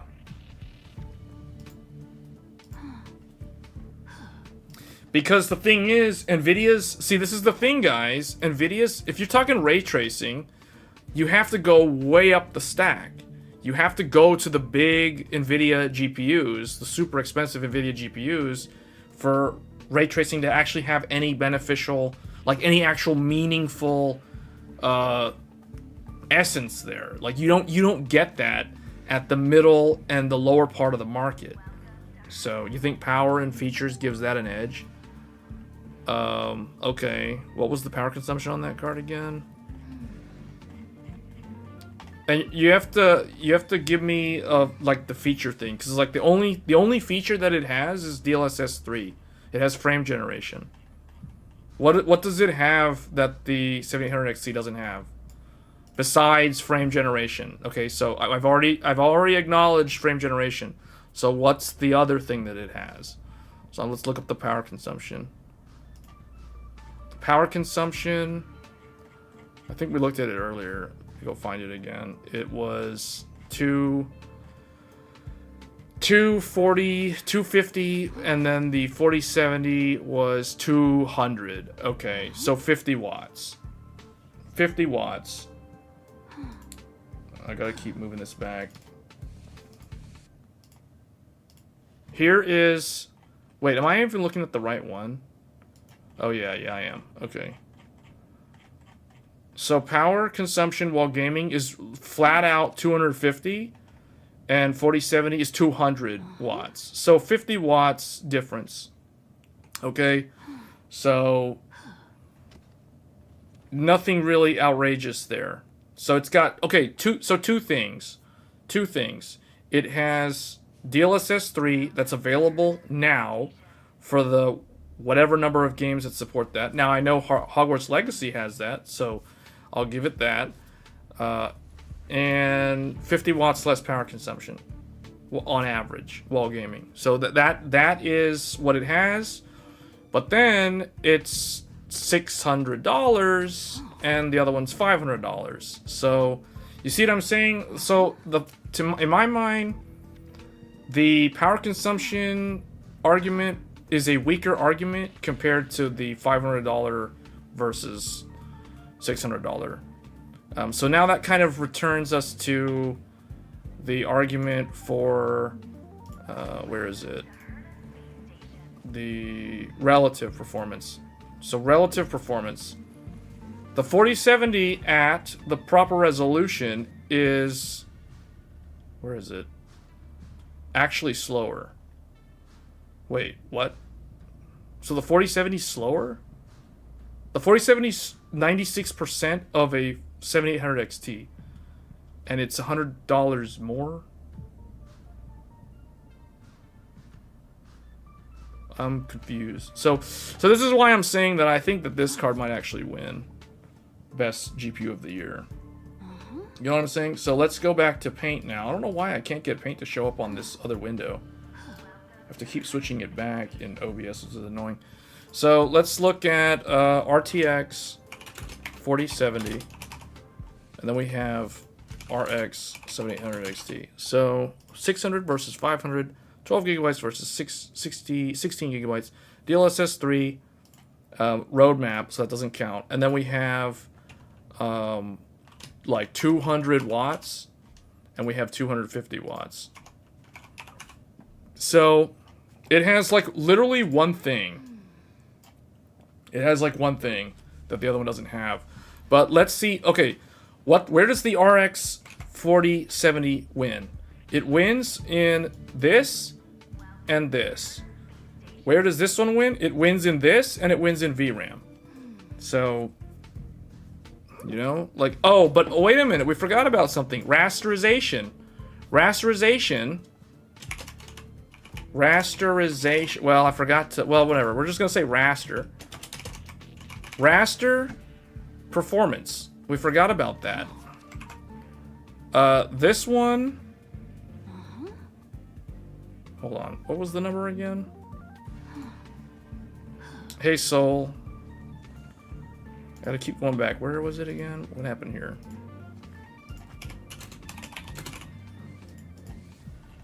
Come on, where is it at? Okay, here it is. So here is the 4070. Here is the performance of a 4070 held to 100%, and the 7800 XT is 7% faster. So, okay, so that says that it wins in rasterization over the 4070. So let's go back to Paint now. And raster, we'll just put raster. We'll just say 100%, and we'll just say 107%. So there. I mean, that's kind of how it. That's kind of why I think that it's going to win best GPU of the year. The only thing that this card is winning on, and it is a significant feature. I will say that it is a significant feature. I have experienced DLSS 3 for myself in two games, Hogwarts Legacy and Forspoken. And it is a very unique feature. But remember, it's more like a timed exclusive feature when you think about it. It's kind of like Final Fantasy 16 being an exclusive on the PlayStation 5. You know, eventually it's going to come out on PC. So eventually, frame generation is going to show up on FSR 3. So it is a sticking point in favor of NVIDIA today. But it is, you know, it's a timed exclusive. That's the way I see it. You think price makes it a de facto winner? Well, see, that depends. See, that's kind of an individual thing. That's why I'm trying to keep this objective in terms of categories. Because here, I'll just put over here FSR, you know, whatever, 3. Like, that's not out today, so I can't really count it. But if you grade it on the number of categories objectively where it wins, this card actually wins. Because it wins in 3 out of 5 metrics in terms of how we grade a GPU. So you join the chat later. I'm not sure. It depends on how late the stream ends up going. 4070 didn't sell out day one like the thing. Well, the thing is, 4070 did not get overly positive reviews.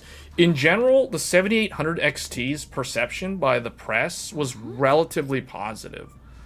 So it's, you know, it's kind of like, it would have been nice, so in my mind, it would have been nice if the 7800 XT was ever so slightly faster. Like, I was expecting it to be like a 6950 XT, but it ended up being a 6900 XT. So I think Met was actually more spot on with the prediction for where it would fall. Because I remember when we were all originally trying to predict how fast this card would be in terms of rasterization, I remember I said it's going to be like a 6950 XT, which would put it up there around a 4070 Ti. But then a lot of people were initially saying it's going to be like a 6800 XT. And then I thought, okay, well, then it's going to be somewhere in the middle, which is basically 6900 XT. And that's where it ended up landing. So it kind of landed where most people thought it would in terms of rasterization. So HyperRX is out today. Yeah, I know. And as always, I don't have the driver installed. I'm still on the 23.8.2. But yeah, it's on the latest one. The 9.1 driver has HyperRX. So don't ask me how to turn it on because I don't have the driver installed, so I wouldn't be able to tell you. But it is out.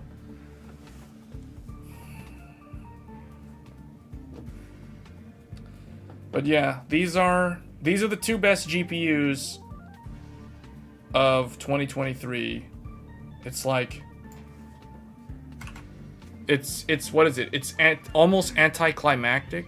You know what I'm saying? Like, it's, you know, what it is. What it is. It's that mid-range year. If you're already need 2 or old, no need to change drivers from that. You haven't noticed anything, to be honest?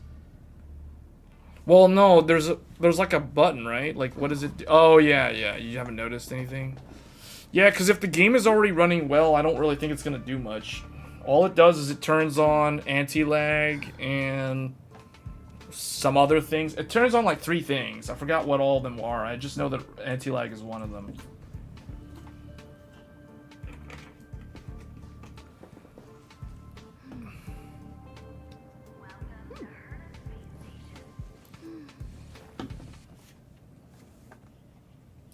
Man, this card launching... So, okay. I guess... Let's see. What else did I want to talk about on this stream? Just making sure that we've gone through all the... Oh, yeah, Anti-Lag Plus. I don't even know what the Plus does. Like, I don't know what the difference is. So we talked about Starfield performance. We talked about the hardware launch of the week. So I have some other games we can talk about. But I guess one thing is... Now that we talked about who's gonna win best GPU of the year, I guess we can shift gears here and talk about like who's gonna win best game of the year, because I think most of the big name games have come out by now. So I think we're at the point where there are only a handful of games that are still slated for release. So let me go back to the beginning. I'm just gonna pull up my list of games that I've been tracking. So here is a list of games. We're going to start with January. I don't know why I have this on bold. We have to make this smaller. 36 font. So January, we had Forspoken, and Dead Space. These were the January games. This is going to be a long list, so I might have to actually, hold on, let's delete this. We're gonna have to move this.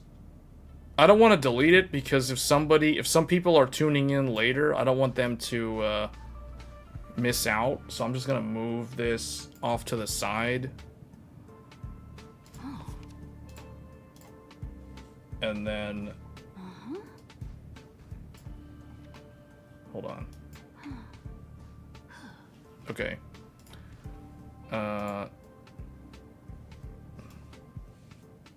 Okay, so January. Oh, you really think Guild Wars 2 might win, even though it got a late release on PS5? Yeah, but Guild Wars 2 is not a new game, though. Guild Wars 2 is not a new game. You mean the Guild Wars expansion?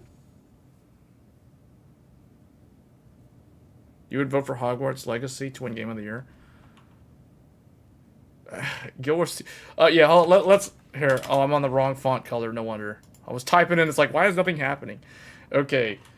January, we had Forspoken. You know what's amazing? Everybody made fun of this game. Yet this is one of the... This is going to go down as the world's first, along with Immortals of Avium, as the world's first games to get FSR 3. Of all the games... What a tech demo. What a memory stability benchmark tool this game ended up being. Forspoken is going to go down in history as the game that just keeps on giving. It just keeps on giving. First, it was the latest Crisis.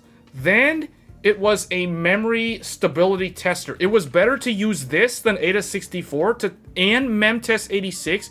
Let me tell you guys, Forspoken is more accurate at checking your memory overclock than Memtest 86.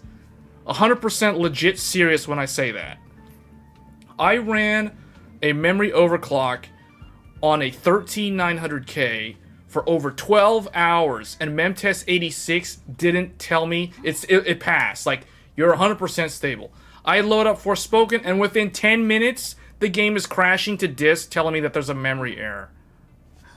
Go figure, you know, like, Forspoken, one of the best tools available for testing memory overclocking. Wonderful game. Wonderful game. Alright, so, and now it's gonna get FSR 3. So it gets even better. Okay, alright, anyway, February. Why is the January one like this? Okay, February... we got, obviously, Hogwarts Legacy. What else did we get in February? Nothing. Oh, no? Yeah, nothing. Oh, actually, hold on, guys. There was another one. Like a Dragon. Like a Dragon. I'm probably gonna have to make the font, like, way smaller. Like a Dragon, Ishin. Octopath Traveler. This is also Octopath Traveler 2. Now, for those that like RPGs on the Switch, or I mean, it's also available on Steam. Like, there are some pretty good games that came out in February for the mobile platforms. Okay, that might be too small for the viewers, so I might have to bring that back up. We may have to delete like the you know, this might not work, but I'll try to get it up to the edge there and see. Alright, so next we move on to March. March had Wolong, which I never finished. Wolong Fallen Dynasty. I'm just gonna abbreviate to Wolong. So March actually, so this game is actually really good. So anybody who is a big fan of very challenging action games like Neo, Elden Ring. I say that knowing that Elden Ring is actually more like a RPG. But Elden Ring is a challenging game. Dark Souls is a challenging game. Wolong is also a very challenging game. So if you like those type of action type combat games, third-person view, Wolong is an amazing game. So I still haven't finished it, but I'm actually pretty close to finishing it. But yeah, that game came out in March. And then we also had Fatal Frame Mask of Lunar Eclipse. I don't know if I'm going to list that one. That was one of my personal anticipated games. We had a Fatal Frame game, which was a remake, but you know, like I won't list it because it's not going to win any awards. But it was a pretty good game. And then we had Resident Evil 4 Remake. Now, this one is another remake, but unlike Fatal Frame, this game has a lot of visibility. It has a much larger fan base compared to the Fatal Frame series. And it reviewed very well. The reviews for Resident Evil 4 Remake were overwhelmingly positive. And if you look at the Metacritic score, you can't really find anything negative to say about Resident Evil 4. It was like a really good game.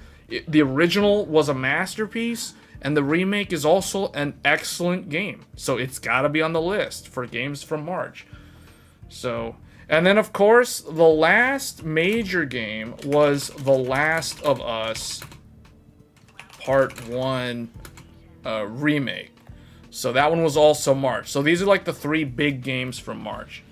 System Shock remake, was that March? But these are the ones that I think are going to get visibility. Now, this one's not going to win any awards. This one might win, like, Best Action Game. But this game has some serious competition, which is about to show up in a couple of weeks. So then we got Resident Evil 4 and The Last of Us Part 1. Now, I don't think Last of Us Part 1 is going to win any awards. Now, you guys have to remember, though, the original The Last of Us from 2013, The Last of Us Part 1 is a remake of a PS4 remaster of the original PS3 game.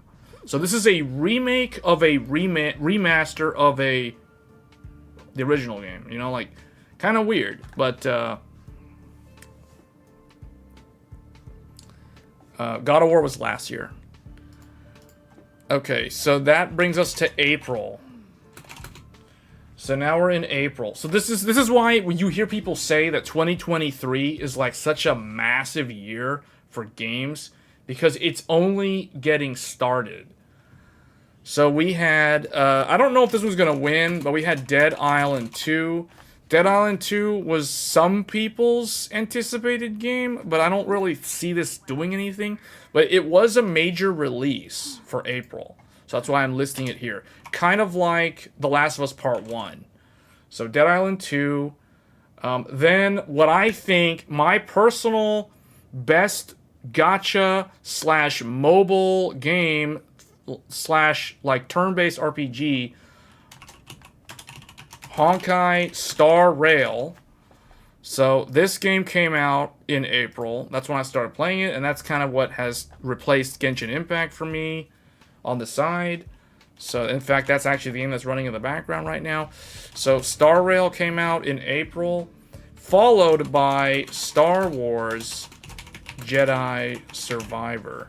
So this was another really big kind of action game, similar to Wolong, only much, much easier. But yeah, so this is another one that was a highly anticipated game. I don't really see this winning any awards, but it is another big game that came out this year. The sequel to the 2017, or I guess it was 2018. I forget when the original one came out. Okay, that brings us to May. So May had probably one of the biggest games of the year. The Legend of, well, we'll just say Tears of the Kingdom. This one is automatically on the list, on the short list for Game of the Year candidates. So that one's on there. See, the fact that, the thing is, I haven't played this game, but I have seen a lot of reviews, and the fact that a bunch of people on YouTube that have, you know, like Chris Stuckman and the guys who do movie reviews, the fact that you had people who don't even review video games typically, they only review movies and film, they actually took the time to review a video game. Like, that says something about the game, you know, like, that says something about it. Alright, so that was the only major game of May. It's funny, this game had the whole month of May for free reign, like, all to itself, pretty much. There was probably Redfall and Meet Your Maker and Sons of the Forest and some interest, but Sons of the Forest is only early access. So it's like those came out around this time, but that was basically it. So then we get June. June had a lot. Well, June had some really big ones. June had Street Fighter 6 at the very start. And then it also had Final Fantasy 16, which was another huge game. This is a really big game for that year. What I'll do is I'll just get rid of the Street Fighter thing. I'll just do like that, Street Fighter. Street Fighter, Final Fantasy. Redfall. Oh, Diablo 4. Diablo 4 was June also. Yeah. Yeah, Diablo 4 was actually here. Diablo 4, and then Final Fantasy 16. So this one was at the very beginning, or maybe Diablo 4 was before this one. Street Fighter 6 was like literally June 2nd. Diablo 4, I think, was like somewhere in the first half of the month. And then Final Fantasy 16 was toward the end of June. Redfall will be a contender for worst game of the year. Okay, so we could probably do that list too, if you want. But, yeah. So then we have July. July had Ratchet and Clank. July had Ratchet and Clank, but the thing is, does that even count? No, because it was already... It was on PS5 as an exclusive for like a long time, so... Yeah. So July had literally like nothing, really. It did have The Legend of Heroes Trails to Azure, but like I don't think a lot of people play that. That's not really going to get a lot of visibility, so I'll probably not even mention it. So July was kind of like a nothing was there. Then there was August. August had probably the other game that might win Game of the Year. Baldur's Gate 3. GoldenEye? When was that? GoldenEye was July? Genshin Impact Fontaine was August. And then we had Immortals of Avium, right? Or did that get moved? No, that was August. Immortals of Avium. Is that how you spell this? Avium, I guess. And then Armored Core. Armored Core 6. Fires of Rubicon. So that one was also there. And that was it. I mean, yeah, that was August. August had a bunch. August had 3 big ones. September had Starfield. And it also will get another really big game. So remember when I said that Wolong is not going to remain uncontested in its category for very long? Because there is another game, Lies of P, is one of my most anticipated games of the year, alongside Wolong and Final Fantasy 16. This one will be featured on stream a lot when this comes out on the 19th of this month. So expect to see a lot of gameplay of this on the stream, because I played the demo, and yeah, this is basically Bloodborne 2, but you can play it on PC. So that's gonna be really, really good. So the funny thing is, like, everyone was thinking that Starfield was gonna basically steal Game of the Year from Baldur's Gate 3 and Zelda. Now, I don't think that's going to happen. I think it's pretty clear that nothing has changed for Game of the Year. I think it's still between Baldur's Gate 3 and Tears of the Kingdom. I think those are the 2 big ones that are going to duke it out. Inspector Gadget Mad Time Party released this month.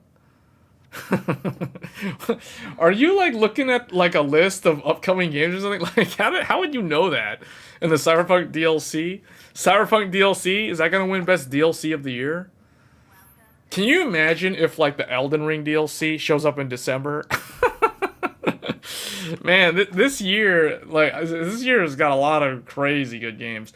All right, and those are the ones for September. Then October.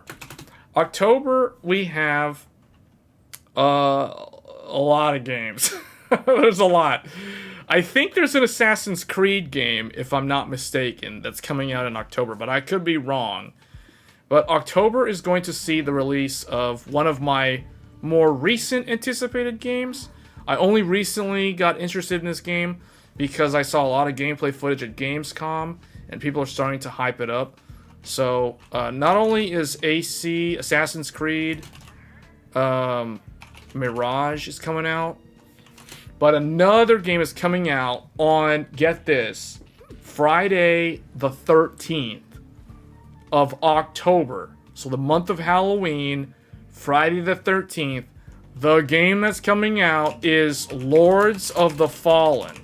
This game, if you're not aware of this game it has gotten hyped up a lot recently from Gamescom, because this game was originally released in 2014 and it was not good when it first came out. But the developers of it basically are completely doing a full reboot of the series, completely built up from scratch, rise from the ashes, and they're making a game that actually looks really promising. Lords of the Fallen, like, I'm someone who's a big fan of Dark Souls and Demon Souls, Bloodborne, Sekiro, Nioh, Ninja Gaiden, Devil May Cry. You know, like, I really like those type of games, like very challenging third-person action games that are meant to be played on controller, not keyboard and mouse.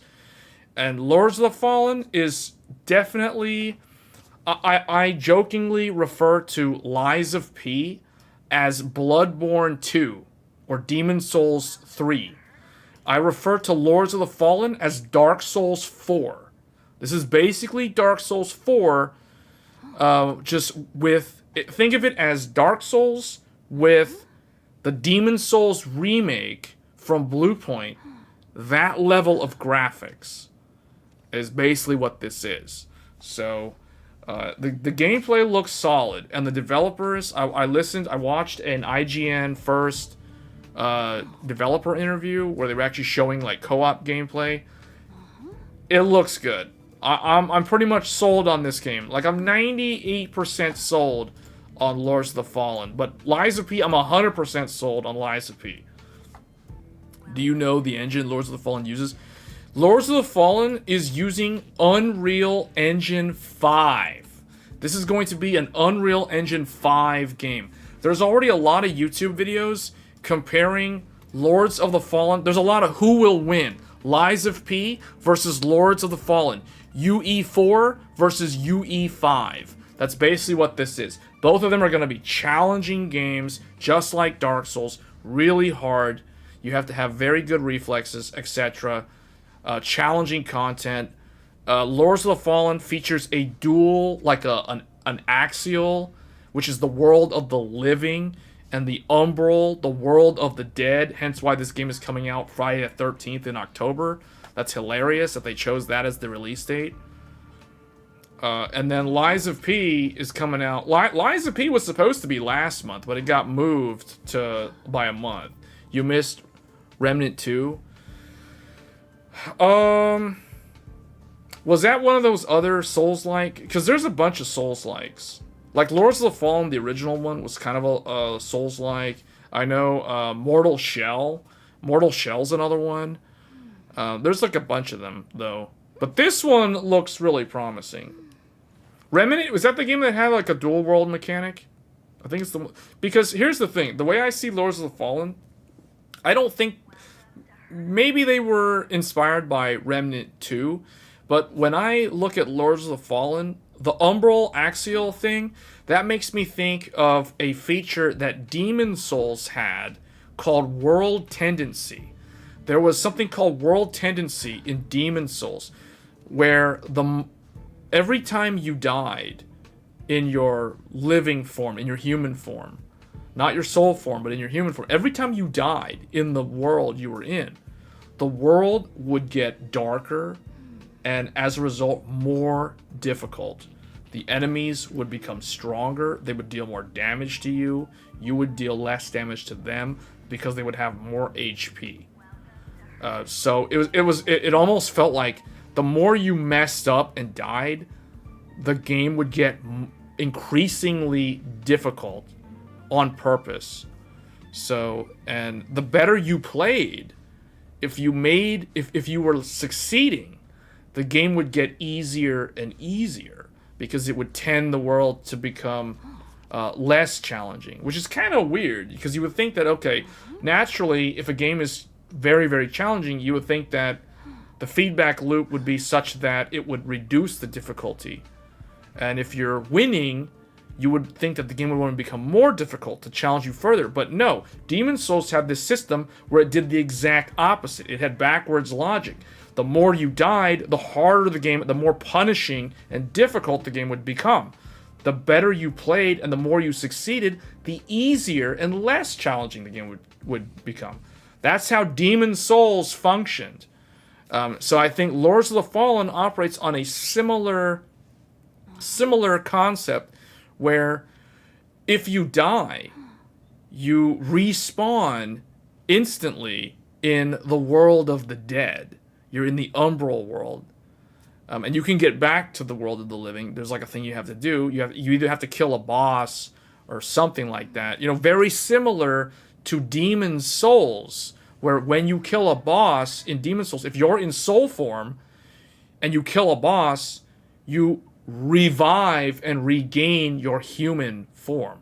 So I feel like Lords of the Fallen is heavily influenced by Demon Souls. And in terms of the level design and the interconnected world, that's the Dark Souls piece of it. And I'm sure there's going to be NPCs and different factions that you can join. And that's going to be more like the Dark Souls aspect of it.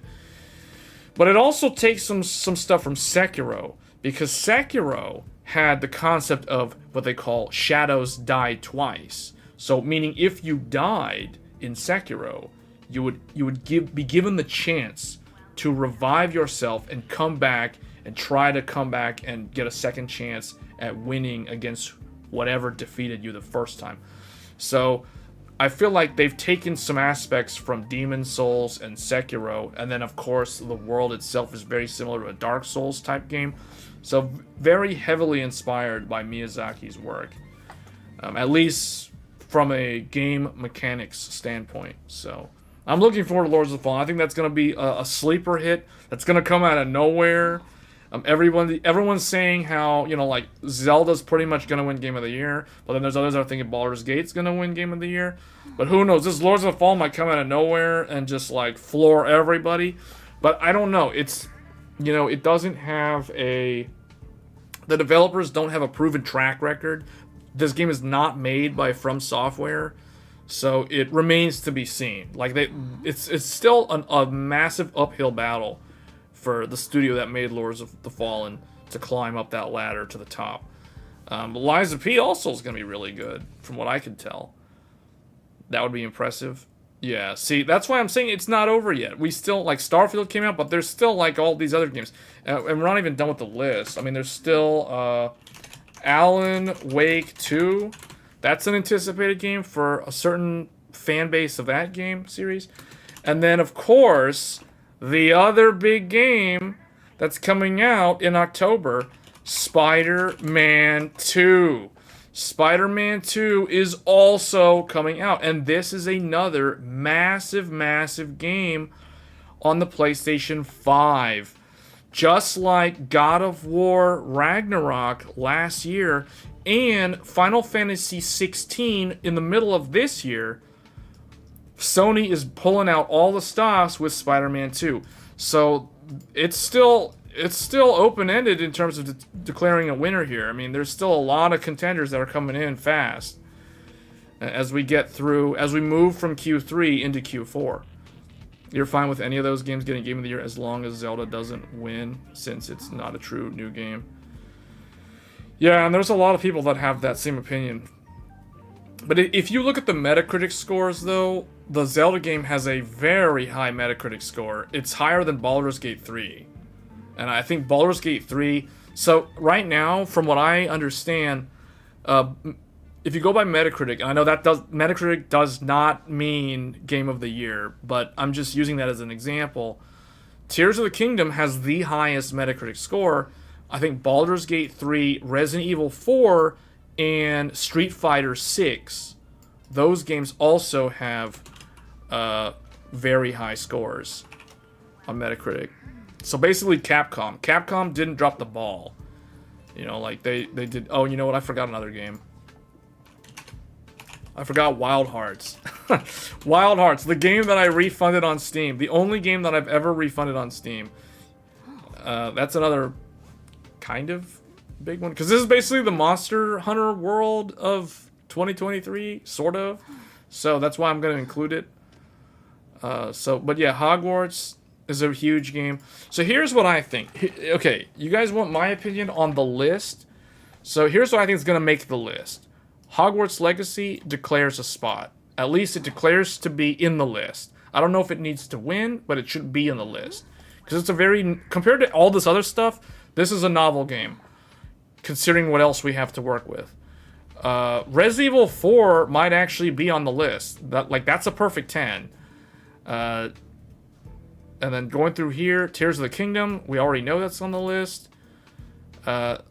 Okay, Street Fighter 6 is a perfect fighting game, but because it's a fighting game, even though it's a perfect 10, I don't see it being on the list. Just because it's too niche for what it is, even though it's an amazing game. So, but yeah, like Diablo 4 is another one that some people think could be Game of the Year, but I don't know. Like, compared to Baldur's Gate 3, I think there's much better choices, so I don't see this one on the list. Final Fantasy 16 is another one that it may or may not be on the list, but I don't really see this game. Even though I'm a big fan of Final Fantasy, I'm keeping things as objective as possible, so I feel like it's a great game. It's like a 9 out of 10. It's not a perfect 10 out of 10. There's too many aspects of Final Fantasy that are lacking, that prevent it, in my mind, from being a perfect Final Fantasy game. But it is a great game. It has a great story. It has great music. It has a great cast of characters. Excellent dialogue. Spot-on voice acting. You know, just great boss battles, etc. Like, it has everything. It has everything that it needs to be a successful game. Everything's there. But I don't see it being Game of the Year. I just think that there's more. There's other games that came out this year that are more original, that are more unique, that are just doing things that have not really been done before. I feel like this game's combat is like Devil May Cry, which is great because I'm a big fan of Devil May Cry. Because they literally hired the guy, the primary combat designer for Devil May Cry, to help them develop the battle system of their game. So he worked on the game. But it's just kind of, like, it's just not the best game of the year. I just don't know how else to say it, even though I'm a huge fan of Final Fantasy. So it could be on the list. It could very well be on the list. I'm just going to say it could be on the list, but I don't think it's going to win. Just like I don't think Hogwarts Legacy is going to win. Like, if let's put it this way. If Hogwarts Legacy deserves a spot on the list, Final Fantasy 16 deserves a spot on the list. So that brings us to Baldur's Gate 3. Obviously, this game came out of nowhere. Even though this was in early access for a year or two, it's a really great game. There's a reason why everybody's talking about this. Like, the fact that...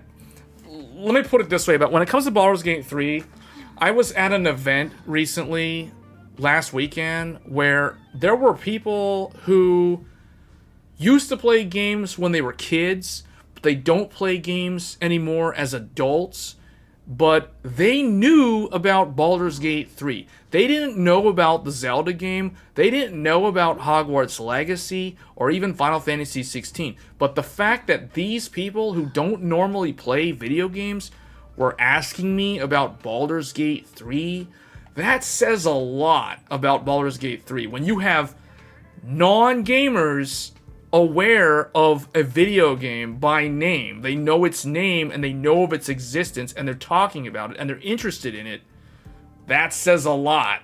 That was an eye-opener to me when I was like, hey, these people aren't even gamers and they know what this is. That's very interesting.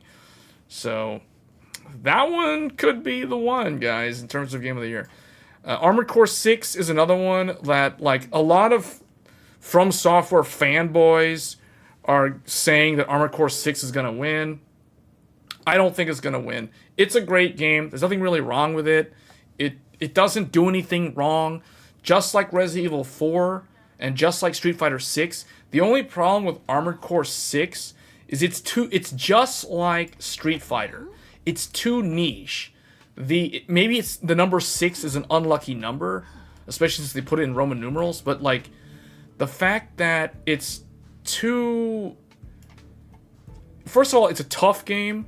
It's also a shooter, but it's not your standard first-person shooter. It's played in third-person, and some people that like first-person shooters don't like that, and it doesn't control that well on keyboard and mouse. because all From Software games are meant to be played on a controller. So that's a big turnoff to a lot of people that might have tried this game. So there's just too many things that I think like make it too difficult for Armored Core to be on the list of Game of the Year. Because this is a tough list to get on. Like, let's be honest, this list is like, there's a lot of really good competition here. But all the fanboys that are saying, like, Armored Core 6 is going to be Game of the Year, like, just because Elden Ring won Game of the Year last year doesn't mean that the developers of another game from that studio is going to win again. You know, like, let's be honest here. So, no. I don't know. It could be on the list, but that means the list is going to be really, really long. So Starfield is probably going to be on the list because it was too hyped. And it didn't... For a Bethesda game, Starfield didn't really do anything majorly bad at launch. Like, it didn't have any crazy bugs. It had a smoother launch than any other Bethesda game that I can think of in the last decade. It had a smoother launch than Fallout 4. It had a smoother launch than Fallout 76. You know, like, this game, it came out, a lot of people were expecting it to have a lot of problems. It had a much smoother launch than Cyberpunk 2077, even though it was a different developer. But the fact that it didn't have any significant problems, and it pretty much delivered on its promise. You know, people that were hoping there was going to be more space exploration, they're probably a little underwhelmed. But other than that, you know, it delivered for the most part.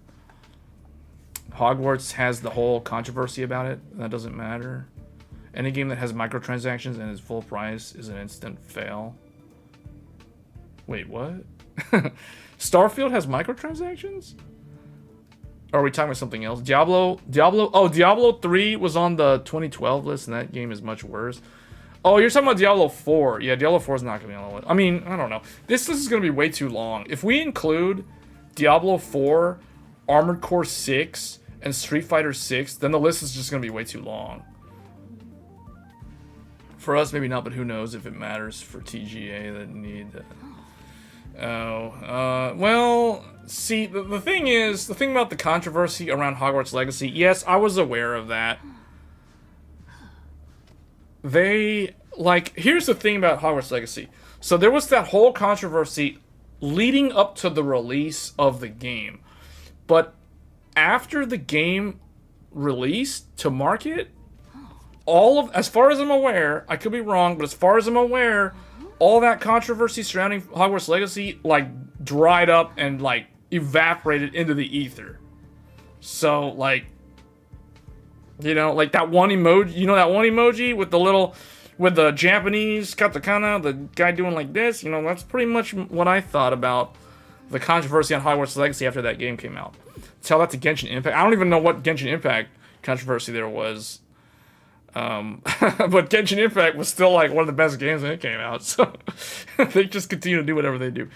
So the last one here, so Lies of P is going to be a solid game, just like Bloodborne, and who knows, it could be on the list, I don't know, but I think it's too niche. Lords of the Fallen, same deal, it's a Souls-like, but it doesn't have the established reputation of From Software, so it remains to be seen if it can make a dent. Same thing with Lies of P. But the last game that's probably going to be on the list might be Spider-Man 2. And I think that's going to be the list. That's the whole list, I'm guessing. So that's 1, 2, 3, 4... What is that? 1, 2, 3, 4, 5, 6, 7. That gives us 7 games. If we want to make the list 9... Like, I really think there's going to be no more than, like, 6 candidates. Which means one of these probably needs to be removed from the list. And I don't know who it would be. It's probably going to be Starfield, if I had to guess. Because looking at this list, like, unless Resident Evil 4 is not going to get considered, but I feel like that wouldn't be fair. Even though it's a complete remake of a classic, I think it still should be given a chance just because it didn't do anything wrong. It's basically a perfect game. The microtransactions is referring to what? Diablo 4? The thing about Genshin Impact microtransactions are they're completely optional, though. Like, you don't have to do any of that.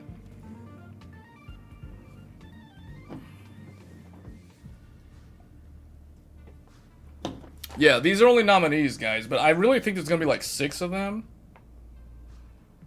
I don't see this list. See, that's why I really wanted to include more games like Armored Core, but I just don't think if you have to choose. If you have to choose a game, you know, like, should Resident Evil be on the list, or should, you know, it not be on the list, or maybe Final Fantasy 16 shouldn't be on the list, or maybe Starfield shouldn't be on the list. I don't know. Like, you guys tell me what games do you think should be on the list? Maybe Spider-Man won't be on the list. You were talking about Diablo 4. Yeah, I was pretty sure he was talking about Diablo 4. I don't expect Diablo 4 to be on the list. In the end, all of these games are probably going to be into another category. Well, yeah, but that's what we're talking about Game of the Year. Like, let's look at it this way. Best thriller? Resident Evil 4 is going to win Best Thriller. Like, what else is there besides Fatal Frame, Mask of the Lunar Eclipse? Okay, Alan Wake 2. Alan Wake 2 will compete for Best Thriller against Resident Evil 4 and Fatal Frame. And I already know Resident Evil 4 wins against Fatal Frame. So the only other one there is basically Alan Wake. You know, like, that's the only other one. Like, what else is there that came out earlier this year? You know, like, you guys tell me. I think Lies of P is a better game than Wolong Fallen Dynasty. In terms of best challenging game or best action game, I'm pretty sure this is going to beat Wolong. Because I played the demo of this, and I was already more interested in this compared to Wolong. And I haven't even finished Wolong. And I've played like 20-something hours of Wolong at this point. So, yeah. I have no idea how this will do. It could be really, really good, or it could be just mediocre. It looks promising, though. Armored Core 6 is also, though, like a really good challenging game, but this is not an action. This is more like a shooter. So, single player, or, I don't know, it's like a shooter game. It's weird. Lies of P is a very hard game, to be honest. Yeah, so is Wolong, though. Yeah, I like those type of games. I like games like Ninja Gaiden, Devil May Cry, Dark Souls, Demon Souls, Sekiro. So Lies of P, Bloodborne, etc. Lies of P is like right up my alley. Like, that's exactly what I'm looking for. I want to play a really hard game. So, out of these two, like, a lot of people are saying that Lords of the Fallen is going to be the hardest game of 2023. I do not agree at all. Between these two games, Lies of P, I'm guessing that Lies of P is going to be the more difficult game to play. I think it's going to be the hard game. Although, this Wolong is pretty hard too, guys. Like, this game's hard too. This isn't a walk in the park either. I don't think Wolong will make even into another category, to be honest. Yeah, it was a little underwhelming. Because, well, you gotta remember though, Neo did really, really good when it first came out. Neo was on a lot of lists for, like, best action game, most challenging game. It was nominated for some, like, original story or some nonsense. It was, like, one of them on the... It didn't win that one, but it was, like, on the list. But, yeah, like, Wolong is not as good as Neo. Neo is way better, and that's why I was a little underwhelmed by Wolong, because like, I was looking forward to it, and then it was all about, like, parrying. It was just like parry every single thing. You just parry everything. The boss does his 3-hit combo. You parry, like you're Jackie Chan. Like, it's pretty much all you're doing is, like, deflecting attacks constantly, and then you attack when their stagger meter is full. You know, like, that's basically what it was. There was Hi-Fi Rush in January. Dead Space Remake 2, which kind of competes with... Oh, you're right. I completely forgot. It was right up there at the top of the list. Dead Space. Yeah. Yeah, okay. So Resident Evil 4 does have some competition. Dead Space, Alan Wake, Fatal Frame. You know, yeah, it's got some competition. But I still think it's the best game out of all of them. Like... But I don't know. Who knows? Maybe this won't be on the list because it's too niche, because it's like a thriller.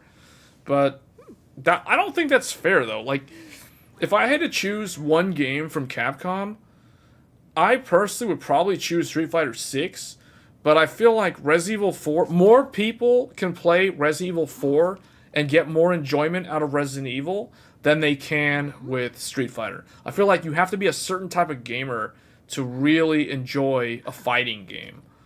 And I'm a big fan of fighting games. Now, I don't do a lot of 2D fighters anymore. I used to play like BlazBlue, Guilty Gear. I never was into Street Fighter. I did play Capcom vs. SNK 2, like way back in like Xbox One and PS2 era. I mean, Xbox original. But like, I'm not a big like 2D fighter. I like the 3D fighters. So I'm more like Tekken, Virtua Fighter, DOA. Like, I'm better at those type of fighters. So I'm definitely looking forward to Tekken. If Tekken 8 was coming out this year, I would be playing that a lot. But that's coming out in January, so it's like whatever. That's next year. So that's good because there's already too many games that are coming out this year anyway that are worth actually playing. In the end, have you played Bayonetta? Yeah, I played the first Bayonetta. I never played the second one though. Yeah, but see, I like those type of games, Sid. Like, I'm all about like Devil May Cry, Bayonetta, Ninja Gaiden. Those are like the 3 classic, like, challenging action games. You know, and then Dark Souls showed up later. But Dark Souls is not really an action game. Dark Souls is more like a hybrid. It's a dark fantasy role-playing game, but it does have a challenging combat system. You didn't finish them? No, I finished all the Ninja Gaiden games. Ninja Gaiden 1, Ninja Gaiden Sigma, Ninja Gaiden 2, Ninja Gaiden Sigma 2, Ninja Gaiden 3 Sigma, or Ninja Gaiden 3, Razor's Edge, Ninja Gaiden 3. You know, no, I played, no. I only played like one Bayonetta. I only played the very first Bayonetta. I didn't even know there was a Bayonetta 3. There's a 3? I didn't even know that. Okay. Well, see, that's what happens when Nintendo, like, pulls exclusivity and stuff. So, yeah. I've only ever played the very first Bayonetta. But it's a good game. It's good. I mean, I like Devil May Cry. Devil May Cry 3 is still one of my favorite DMC games. Devil May Cry 5 was excellent. Would love to watch you play them. Well, you'll be seeing me playing a lot of Lies of P here in a couple of weeks. So, I mean, I did play the Lies of P demo when it was... It's still available, but it's like, you know, I already played through it twice, actually. I played through Lies of P's demo on PC and on PlayStation 5. Because I wanted to see, like... Is it any different in terms of the combat smoothness between PC and PS5? Because if the PC had a lot of weird, like, stuttering and issues, I would have just played it on PS5. But, you know, it runs fine on PC, so I'll probably be playing it on PC. But yeah, expect to see a ton of Lies of P in the next couple of weeks once that game comes out. And then Lords of the Fallen. I will be covering... Lords of the Fallen, I'm not 100% sold on Lords of the Fallen yet, but I'm very, very close. Like, you know, 98% there in order for me to, like, say I'm gonna buy the game. Bayonetta 2, actually hard with challenges, trying to optimize your moves. Oh, okay. Yeah, like Devil May Cry has the secret missions, right? That sounds kind of like the secret missions in Devil May Cry. Where there's weird stuff like you can't touch the ground and you have to stay in the air for like 50 seconds or something, you know, stuff like that. Those sort of challenges. Yeah. Because I remember playing a ton of Devil May Cry 5 when it was new, and because I had waited a long time for Capcom to bring back Devil May Cry. But I played through all the Ninja Gaiden remakes, you know, like, actually, let's bring up the website here. Oh, I gotta go back here. Yeah, so, let's see. Ninja Gaiden, this one. So, do you guys remember... Do they show the... Enter your age. Well, you know what? Whatever. We don't need to watch the trailer. So, I played the original Ninja Gaiden. So, my very first action game... I'm trying to think what my first action game actually was. I think it was Ninja Gaiden. I think it is this one. Marcel only ever played the old... Oh, that's the classic, man. That's the NES one? That's the old school one. So this one is a remake. This one's a reboot of the original NES one. But this is the one... I played it on the Xbox back in the day. So this game is from 2004. Yeah, this was the first one. And I played this in like 2006 or 7 or something. Like, I remember buying it used from GameStop back in the day, and I played it on Xbox, and man, this game was so hard. Like, it did not hold your hand. You were immediately thrown in, and you had to learn trial by fire. You know, like, this game was amazing at the time. Like, when I first played this game, I was blown away by how challenging it was. So I played Ninja Gaiden, the original, not Ninja Gaiden Black. I played old school Ninja Gaiden on the Xbox, not Ninja Gaiden Black. I never managed to get Ninja Gaiden Black, but I did play Ninja Gaiden 2 Sigma, I think, or Ninja Gaiden Sigma 2, Sigma 2. Well, they have it wrong here. It's not this one. I played this one. Ninja Gaiden Sigma 2 on the PlayStation 3. So this one, I had a ton of fun with this one because this one had online multiplayer co-op. So me and either someone on my friends list on PlayStation Network or some random, we could team up and try to clear the levels. This was so much fun. Like, I remember that. Like, I have a lot of, like, nostalgic memories of playing Ninja Gaiden Sigma 2 online. Like, this was so much fun. This game is harder than real life. Yeah, see, I enjoy these type of games. In fact, this is the only Ninja Gaiden game that I actually cleared Master Ninja mode. I did it because you have to clear, like, 20 missions of Master Ninja mode to unlock a costume for Momiji. You have to, in order to get her Dynasty Warriors costume, you had to clear 20 levels, 20 chapters of Master Ninja mode, or some crazy thing like that. So I actually did the highest difficulty level on this game, and I'll never do it again. Well, okay, maybe I'll do it again, but it's tough. It's brutal. It's brutal. What a throwback. Ninja Gaiden. Oh yeah, NES one's hard too. Like, I remember seeing gameplay footage of that. That's tough. Like, that's really hard. But this on the higher difficulty level is also really, really hard. Like Master Ninja mode. So, but yeah, I played this. I played Ninja Gaiden 3. Ninja Gaiden 3. Ninja Gaiden 3 on PlayStation 3. I played it and it was... Oh, Razor's Edge. Yeah, so there was actually the original one. There was this one where this was what they call the fail. This was the fail of a game where they tried to humanize Ryu Hayabusa and make him like a more relatable character, I guess, and it just kind of totally backfired.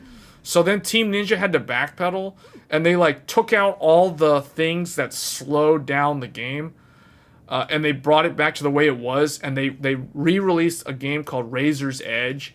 This is the one that was a ton of fun once you figure out like how to take advantage of a game mechanic called Steel on Bone. Yeah, this was fun. Razor's Edge was fun. I think the first, probably not as interesting overall in terms of replayability compared to the first and the second game. Does Steam have all the Ninja Gaiden? Yeah. All three of these games that I just listed were re-released in June of 2021 on PC. So you can go back and play Ninja Gaiden 1, 2, and 3 Razor's Edge on Steam. In fact, I did that back in 2021. I got all 3 of them on Steam. I replayed through all 3 of them on PC after years of not having touched them for literally like a decade or so. So yeah, they're all on PC now. They're all on Steam. But these games are great. The other one that I played back in the day, Devil May Cry 3. Devil May Cry 3 Special Edition. Not Dante's Awakening, but whatever the Special Edition was. But I remember Devil May Cry 3 was so hilarious and so much fun. Like, it was good. It's on the Switch too now. Like, this one might still be my favorite one. This was the first Devil May Cry game that I played. I played this after I played Ninja Gaiden. The first Ninja Gaiden. So, like, I remember my friend from school, he had this game and I had Ninja Gaiden. And then, like, I went over to his house one time and he was showing me this game. And I remember, like, he couldn't even get past the first boss. He said the game is so hard. And it was, if you guys have ever played Devil May Cry 3, do you guys know in the opening scene where Dante is sitting in his office and he doesn't have his shirt on and he's eating a pizza and all those demons show up and he has to fight the demons? That part where you have to fight that Grim Reaper boss, my friend couldn't get past the Grim Reaper boss, so I was like, no, hold up. Give me the control. Let me show you how it's done. And because, I kid you not, because of my Ninja Gaiden training, because I had trained alongside Ryu Hayabusa to become a super ninja, I killed the Grim Reaper on the first try in my first playthrough of Devil May Cry 3. Like, piece of cake, no problem. So, I think Ninja Gaiden is the harder game, but Devil May Cry 3 is not an easy game. So, but yeah, I played Devil May Cry 3. It was so fun. So, that was PS2, and then I got Devil May Cry 4. I can't believe Devil May Cry 4 is from 2008. I thought this game was like 2009 or something. This is that old. So I got this on PS3, and I remember the whole controversy where, I think this is the game. There was a game that ran really good on 360, and it ran really, really bad on PS3. It might have been this game. I can't remember anymore.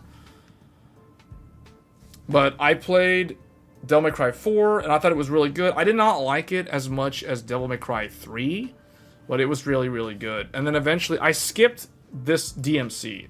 I never played DMC Devil May Cry. I do have it from some AMD Gaming Evolved bundle or something. I have it on Steam. I know I have it, I just never played it.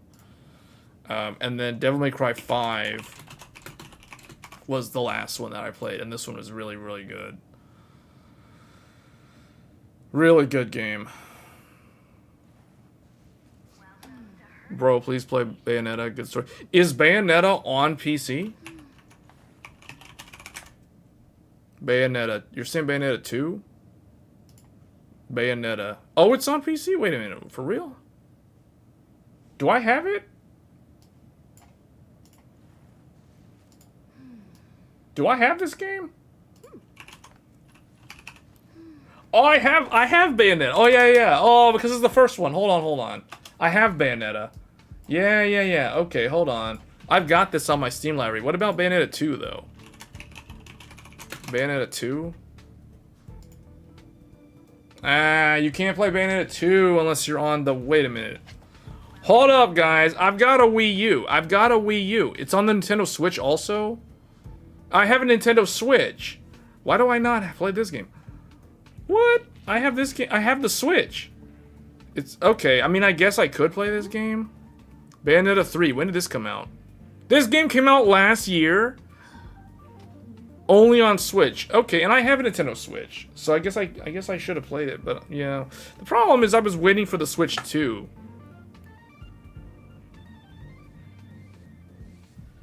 There's a bundle.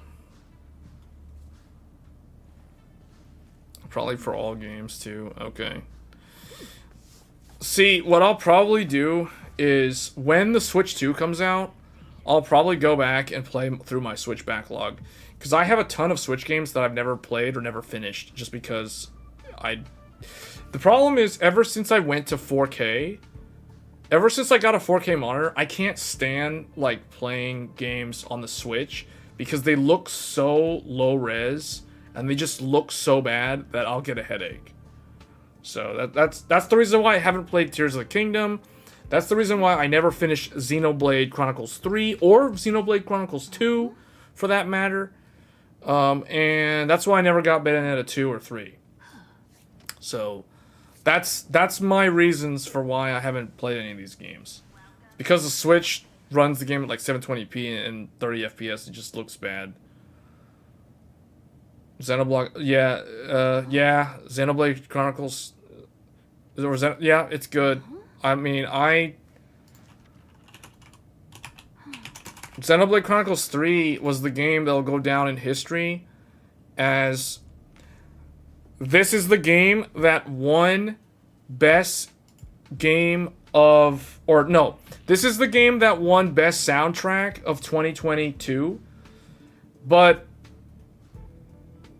it didn't officially win, but it was supposed to win, because when Jeff Keighley and whoever read the name of, like, best soundtrack goes to God of War Ragnarok, and then the soundtrack of Xenoblade Chronicles 3 literally starts playing in the background.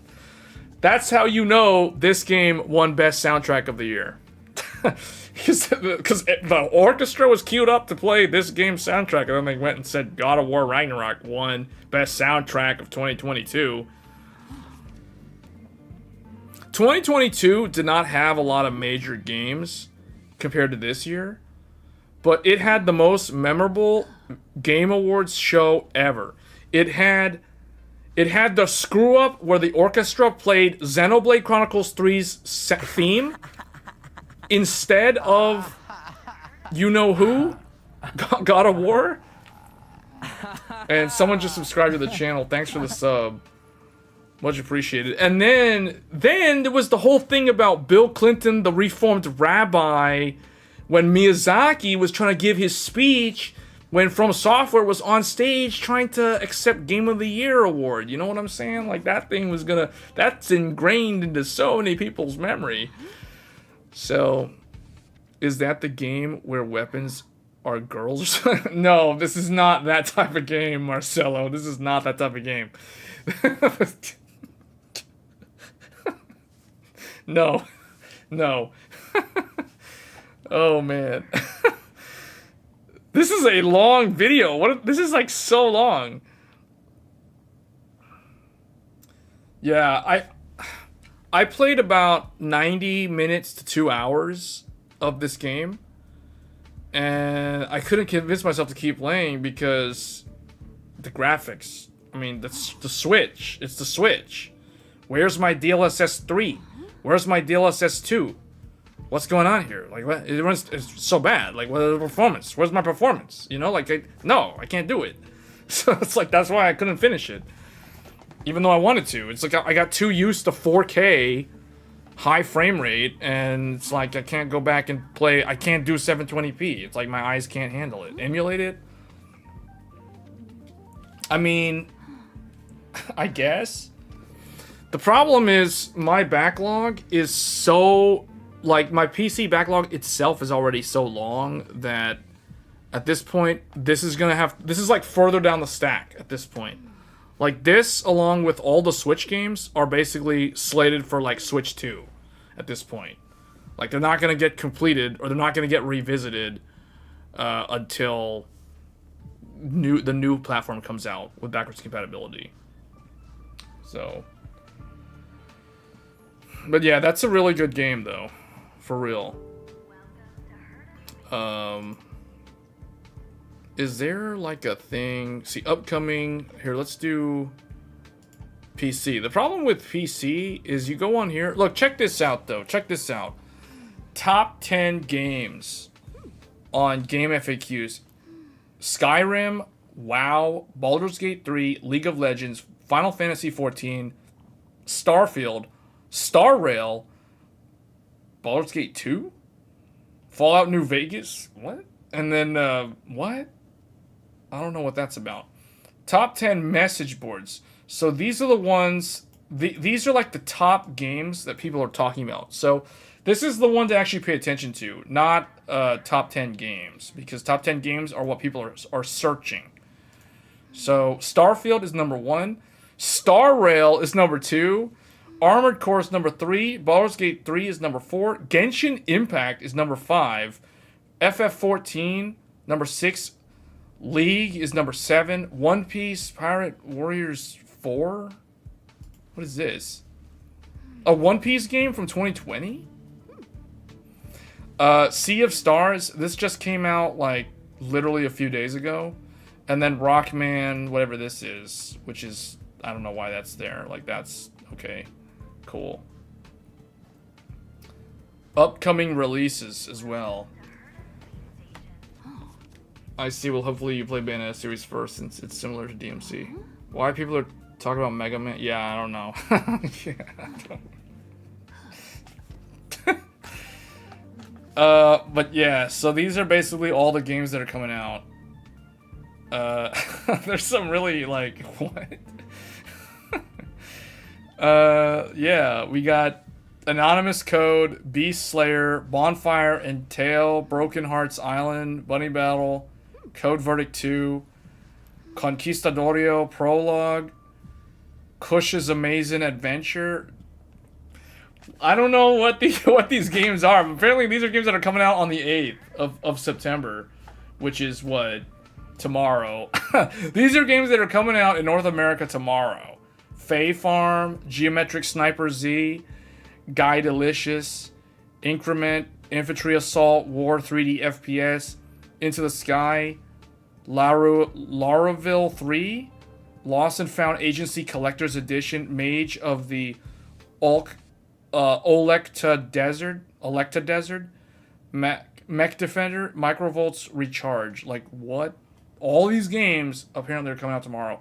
And then in Japan, there's a bunch of like, this just looks like a bunch of weird, like custom order made.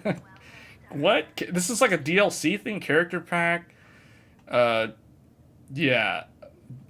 Fate, Samurai Remnant, Geminism? Like, what in the... Man, what is all this stuff? Nekonin EX Heart Spin Deluxe Edition? What is that? A lot of these sound really weird, man. Yeah, you know, wait. I don't know, man. I'm kind of afraid to click on it, to be honest. I'm afraid to click on this stuff. So I'm not going to click on any of these. You can go to Game FAQs and click on it for me and then tell me what it is. So Avatar Frontiers of Pandora is the... Like, why is Europe... Why is the EU like only? Why is there only one game coming out of in the EU? It's like this website is a complete fail because it lists all this stuff for like tomorrow in North America, then it lists like various things for toward the end of September for Japan, and then it has like one game. It has Avatar Frontiers of Pandora for the EU on December 7th. Like, I don't know what that's about. Like, I don't know what happened there. Like, somebody forgot that Europe usually gets all the same games as everybody else. Like, this is fail. This is straight up fail. I don't know how else to put it. Like, that's fail.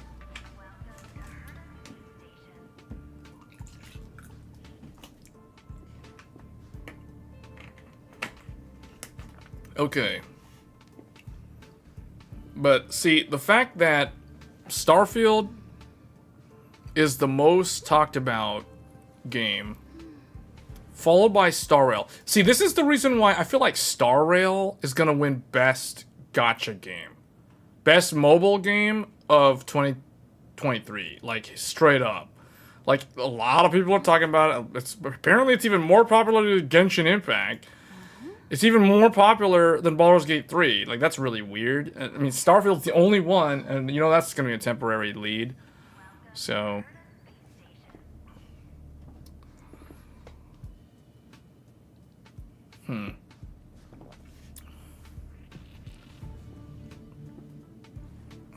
What else did I want to talk about on this stream? I think I've covered pretty much everything that I needed to say. Oh, there's some new Avermedia Capture Cards coming out. I think we talked about this before, though. You could have pre-ordered these, but they're all sold out. You went to Game FAQs and you're right to be afraid. Okay, yeah. See, yeah. Okay. This looks really good. This is expensive, though. $300 for an external capture card that can capture HDR, 4K, what is it, like 4K 144 or something? It will capture and display 4K 60, but it can do 4K 144 pass-through. And get this, it's doing this over USB-C. It doesn't require Thunderbolt to do this. Typically, if you wanted to do this, you needed Thunderbolt, which is basically USB 4. But they're able to somehow manage to pull this off on 10 gigabit USB-C, which is surprising.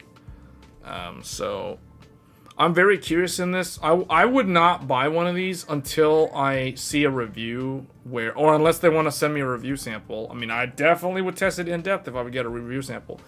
But I would not buy one unless I know for a fact from reviews that there's no latency. Because in my mind, I'm surprised that you can do 4K 144 pass-through and 4K 60 capture and HDR capture, all that turned on over a 10 gigabit USB-C interface. Like, in my mind, you would need like a 20 gig USB or you would need Thunderbolt. Because the Thunderbolt one, which Avermedia has, does do this.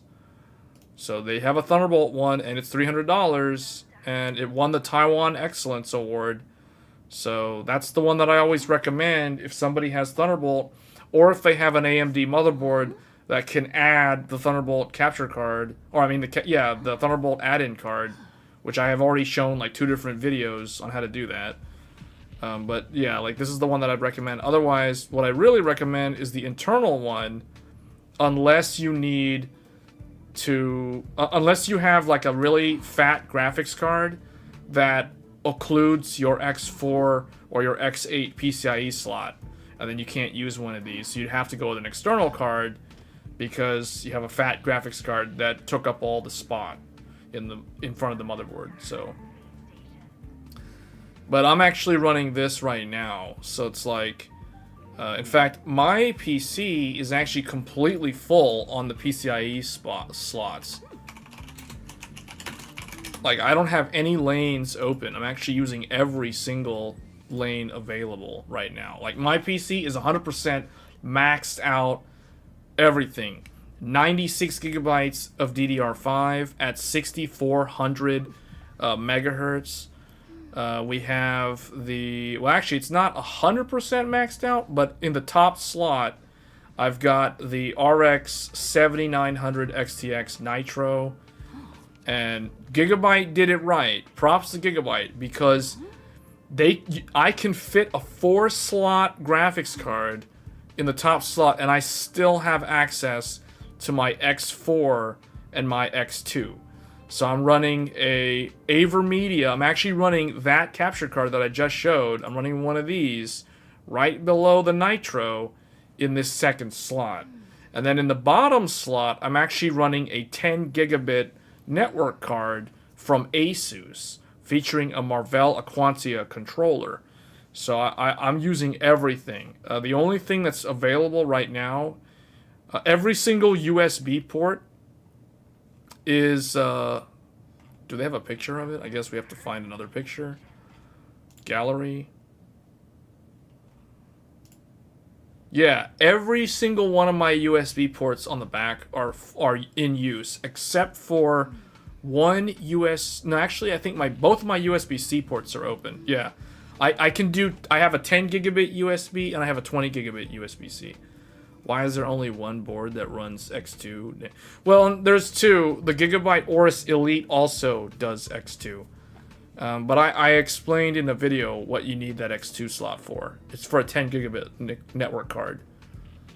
So I've got my keyboard, my mouse, the webcam, the microphone, the Oculus Rift, the Oculus Rift sensor number 1, the Oculus Rift sensor number 2, the cable for the Xbox 360 controller, the external capture card for 1080p 60 for the camera or a console like a PlayStation 3 or 4, and then I have the last USB port is using the cable for the camera. When I transfer video footage, if I'm making a YouTube video, for example, I transfer it in over that USB port. So everything is in use, like fully loaded system. This is a fully loaded system. And the Aorus Master has done an excellent job. Like, it has handled everything. Rock solid stable, excellent VRM, fan profile, default fan profile is really good. It has the postcode debug. So when I'm doing memory overclocking, it has the quick disconnect button for the GPU. If I need to swap the GPU, I just press the button and it pops it off. PCI Gen 5, PCI Gen 5, and 2 Gen 4. Like, super good. 6 SATA. It's a really good motherboard. Like, super good motherboard. No board other than 2 do it. Well, true. Yeah, it is kind of disappointing. I will agree with you. One thing that I have realized is X1. X1 is basically useless in 2023. The only thing that you can add into an X1 is like a cheap 2.5 gigabit network interface. Well, why would you do that when your motherboard already has one? Unless you want a dual NICs or something. The other thing that it could be used for is a old school 1080p 60 capture card. Those only need 1 lane.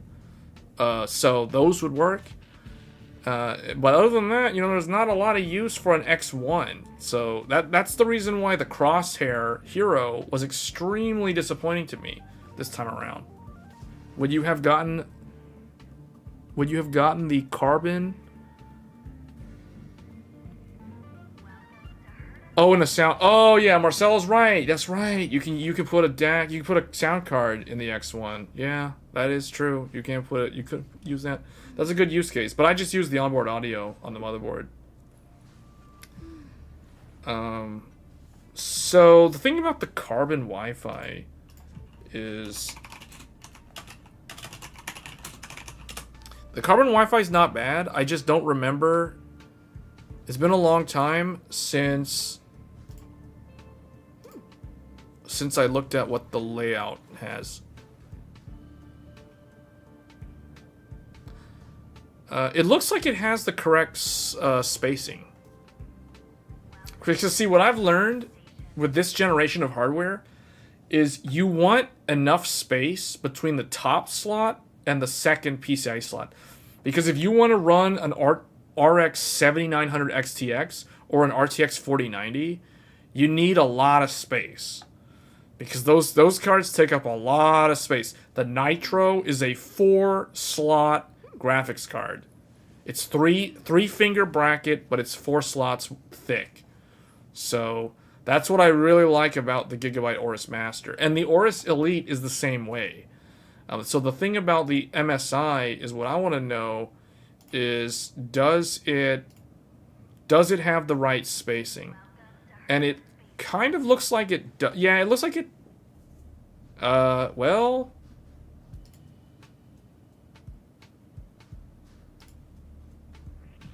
It might not. You know what? I think the MSI done gone messed up. They messed up with this motherboard. Because here's the thing that MSI did wrong. So I would not get this motherboard because, and I'm about to tell you why. If you look at this motherboard, they have the top slot for the Gen 5 SSD. And then this one right here underneath it looks like it's the second Gen 5 slot. So the problem is the top PCIe slot is too far down. So you've got 1, 2, 3. So that means that if you have a 4-slot graphics card, the cooler is going to bleed over into this second PCIe slot, which I think is the X4 or it's an X8. So that's a no-go. For me, this is a fail. Like, I would not get this for that reason. Let me see. What's that one? Okay, that's an X8. That's an X8. So hold on a second. MSI was like, hold on, don't go. Don't go. Hold up. So now, the third slot, yeah. So like you just said, the third slot is X4. So okay, everything's okay now because the second slot is sharing lanes with the GPU slot, which means as soon as you use that second slot, your GPU only gets half of its lanes. So that only really, I mean, that it's not a big deal to lose half your GPU lanes, but it's kind of one of those where it's like, it's not preferred, it's not desirable, but it's like, it's okay, it's acceptable, you know, it's you know, borderline satisfactory, but you know, it's something like it's kind of a feels bad, you know, when you, just knowing that your GPU is only running at X8.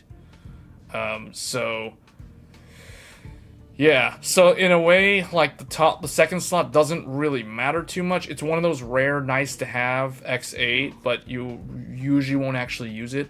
So yeah, in that regard, it's okay because you can run a 4K 60 capture card in the bottom slot. You can plug in a 10 gigabit network card in the bottom slot. Now it's gonna waste 2 lanes, but it's okay. It has the postcode, so that's good. Yeah, the I/O is, what we got here, 2, 4, 6, 8. It has less USB on the back than the Aorus Master though. So this has 8. Or no, this has 2, 4, 6. Yeah, this has 8. 8 USB. Type A. Plus a 10 gigabit USB-C and a 20 gigabit USB-C. So, but the Aorus Master has 2, 4, 6, 8, 10. It has 10 USB Type A, and it has a 20 gigabit and a 10 gigabit USB-C, just like on the MSI.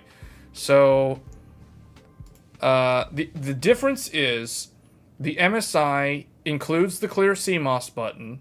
The Aorus Master, for some stupid reason, forgot to include that. I think that's kind of borderline inexcusable, considering the price point on it. But I've only had to clear my CMOS like 2 times in the whole time that I've had this motherboard. So it's not really a big deal.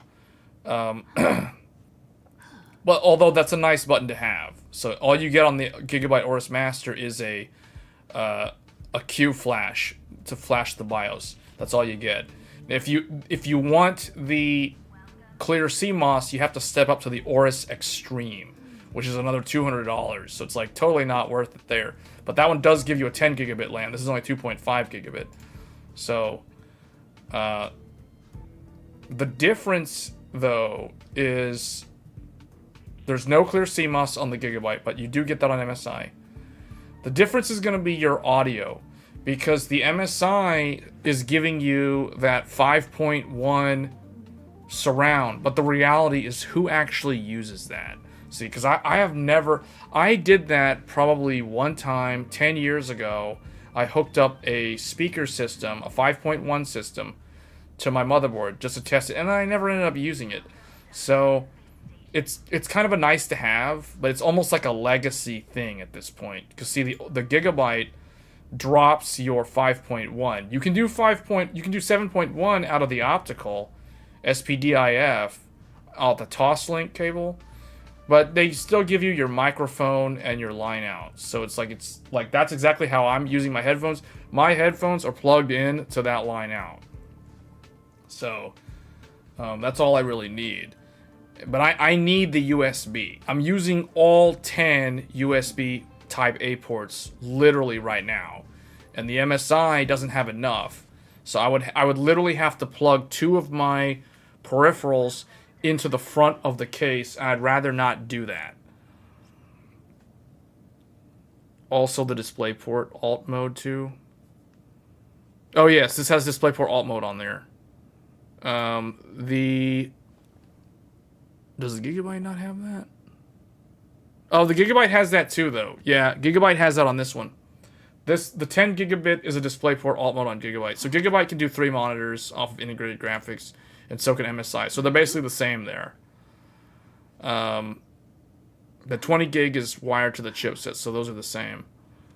So yeah, the difference is you lose 2 USB ports, but you gain a clear CMOS, and you gain your rear speaker and your center subwoofer speaker on MSI, if you were actually going to use that, though. So I personally would go with the Master, just because I need a lot of USB ports. I need all 10 of them. In fact, I technically would like to have 11 USB ports. But I could use a USB-C to USB-A adapter cable. I could do that, but I'm saving the USB-C for that external 4K capture card so I can test that, because at some point I will get one of those. Yeah. That's what I said when I did all the content regarding motherboards. I really said there's really nothing wrong with any of the motherboards. They're all really good. It just depends on your use case. It ultimately depends on your use case. How many do you need? A lot of USB? Do you need the 7.1, 5.1 audio? Like, is that something you actually use? If so, then the Gigabyte motherboard won't work without a DAC. I really like Gigabyte's choice of the PCIe expansion slots, because SLI is dead. No one's gonna do multi-GPU anymore.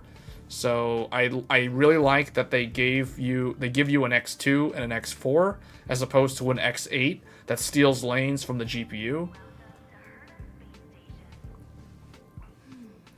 What's the best Mr. YouTuber motherboard? You're asking what's the best one? Well, I did a lot of like in-depth analysis of a whole bunch of them back when AM5 was launching last year. I mean, there's a ton of YouTube videos. There's even live streams where we like broke these boards down live and kind of went through them. I really think the Master is an S tier motherboard. What's the best Mr. YouTuber? Oh, I didn't know that. But yeah, like this is a really good one. The MSI one's not a bad one though. Like it's not terrible. It's just something to me.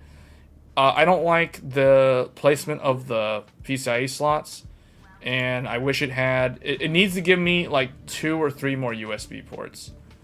So that's where it falls short. Now there is one that does actually have that. You have to step up to the A's. Oh, but you were talking about the Steel Legend earlier, right? Or there was another motherboard you referenced. You were talking about Taichi. X670 Taichi. This motherboard is... The only thing about this motherboard is it doesn't have... where's the... do they have like a better gallery of this thing? The only thing about this motherboard that is strange is the choice of the layout for the USB. It's just like MSI. It does 8 USB on the back. However, it has Thunderbolt. It doesn't give you a 10 gigabit and a 20 gigabit USB-C. Instead, it gives you 2 40 gigabit Thunderbolt 4 ports, or USB 4 ports. So that's a lot of bandwidth on 2 ports.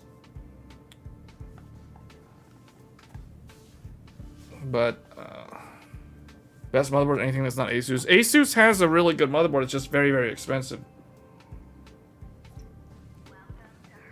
It's very expensive. The really good Asus motherboard is... It's called the X670E Crosshair Extreme. This motherboard is a really... Okay, what are they doing here? Can we skip the animation? This is a really good motherboard from Asus. However, it is $1,000. This motherboard costs as much as RX 7900 XTX. And get this, it costs as much as an XTX, and it doesn't even include a processor. It's a really good motherboard, though. Having said all that, it's a good motherboard. This motherboard would provide me with all the, like, why do they not have a picture of the... Do they not have a picture of the side? I want to see the side panel. Like the I/O. Asus is a big fail. Their website is trash. Like, why is it... I scroll down and it tries to scroll back up. I also can't even see a picture of their... Like, what is this? I want to go to the top of the page and it keeps on trying to scroll back down. Gallery? How do I get to see the I/O? I want to see how many USB. Like, what's going on here? I gotta scroll through all... Like, this is what you call... really, really bad user experience trying to navigate the website. Like, they're so into it looking cool that it doesn't function properly. Like, you know what I'm saying? Like, what is going on? I don't even know... I still haven't seen a good picture of their I/O. And I've gone to, like, almost every single one of the pages. Anime Matrix LED. It's like, I don't care about this stuff. I just want to know, like, how many USB ports do I get? USB ports. Oh, sure. Yeah, that screenshot's very useful, huh? Click USB ports. I clicked USB ports. That's what it does. Good job, Asus. This is really good. PCIe. It's like, okay. I don't understand. Like, what? Where's the stuff? You know, okay. I'm still trying to understand. Where's my USB ports? I just want to know how many USB ports I get on the back. Show me the picture. Quit showing me the word extreme. Like, I know it's extreme. It's extremely bad. It's a really bad website. This is terrible. Spec overview. Okay, cooling. What does that do? Like, this is still useless information. Like, I'm not looking for this information. Where's the connectivity? Oh, thank you. Finally. Buried somewhere in their website. I finally found it. Okay. Plus 1 point to Newegg? Yeah, yeah. You gotta go to the vendor's or you gotta go to the reseller's website to find information. You can't find information on the manufacturer's actual website. That's great. So they have 8 USB Type A, just like MSI Carbon, and the Taichi. However, where they excel is the fact that Asus is giving you, not only are they giving you a 10 gigabit interface, they give you an additional 2.5 gigabit. So there's dual NIC, one of them for the big switch LAN, and the other one for the out to the internet, direct connect. So then they also give you the exact same Thunderbolt controller featured in the Taichi. So Crosshair and Taichi both have the dual USB 4, aka 40 gigabit ports, that also feature DisplayPort alt mode. So you can run 2 monitors. You can run a monitor off of each of these USB-C ports, or Thunderbolt ports, I should say, or USB 4 ports. What's funny is ASRock goes with the Thunderbolt logo, which is a taboo subject. Technically, this is what is known as blasphemy, because they're showing a Thunderbolt logo on an AMD motherboard. That is committing a sin. That's straight up, like, ASRock, you are a sinner.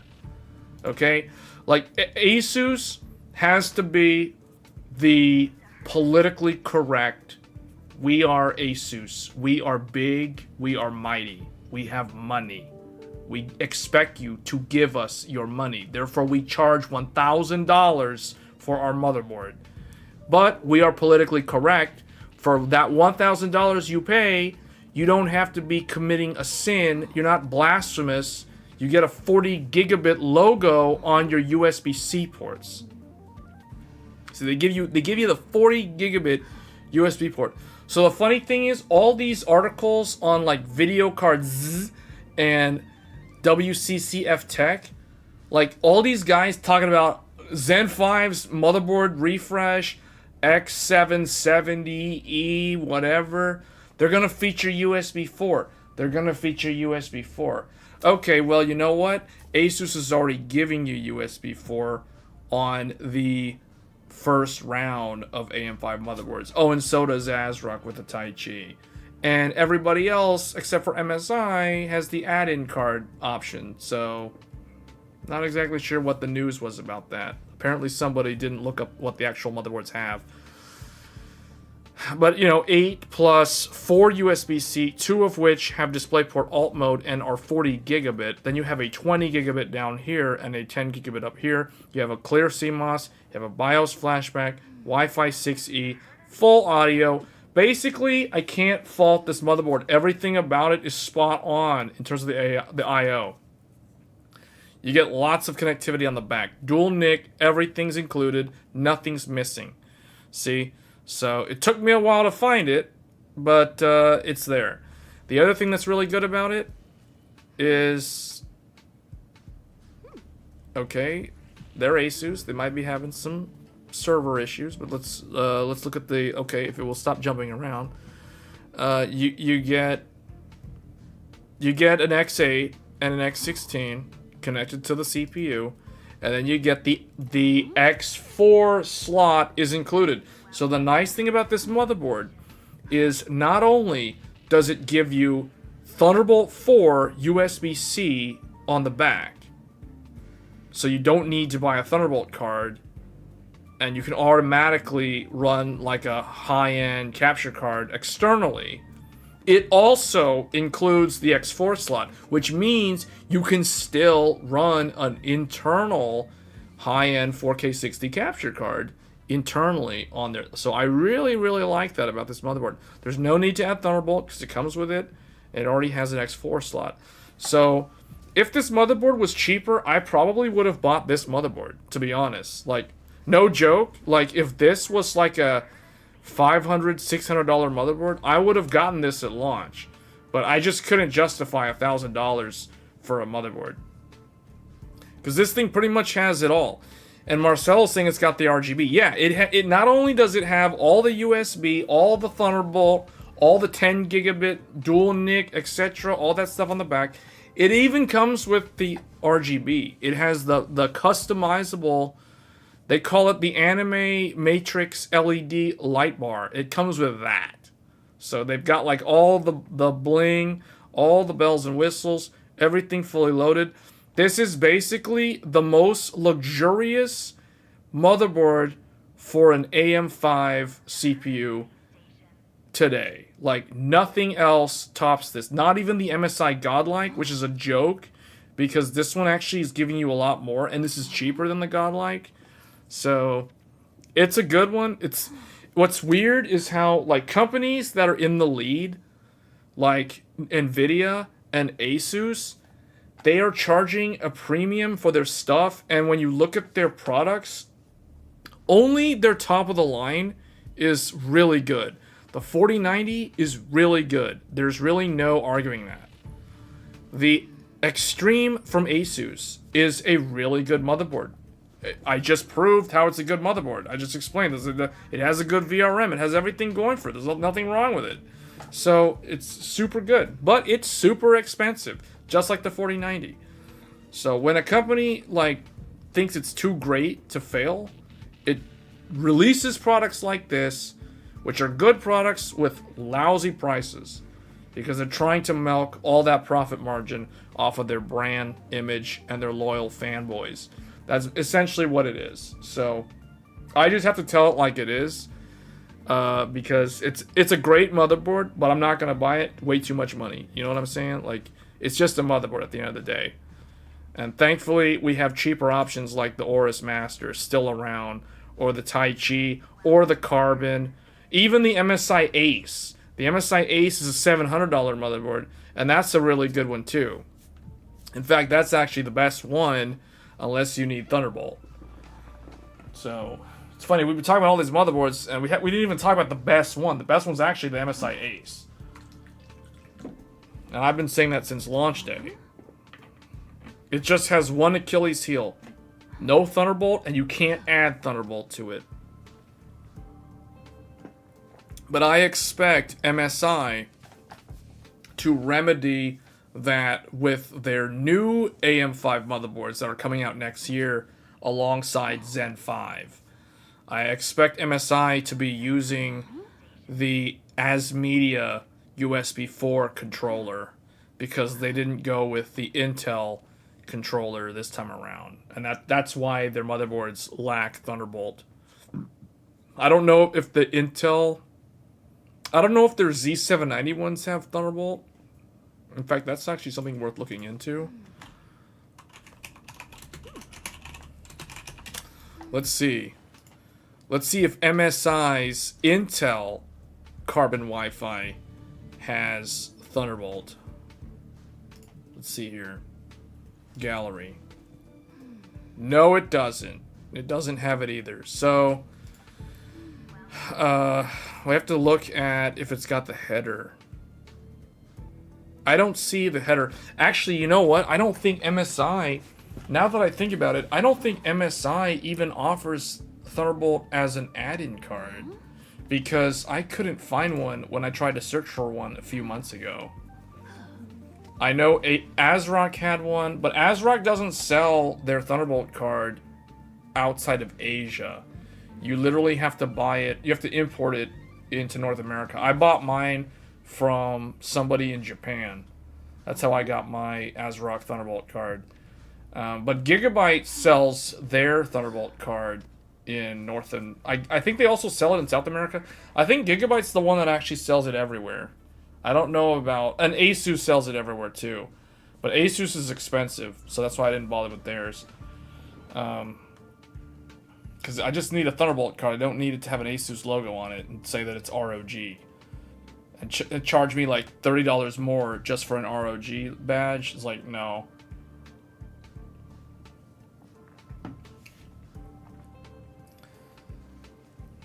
Anyway, so that's motherboard. It's so funny how these look almost identical. You see that? AMD and Intel Carbon Wi-Fi, like they look...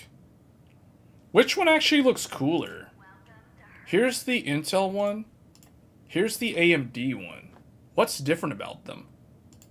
Obviously the socket's different. The AMD one has...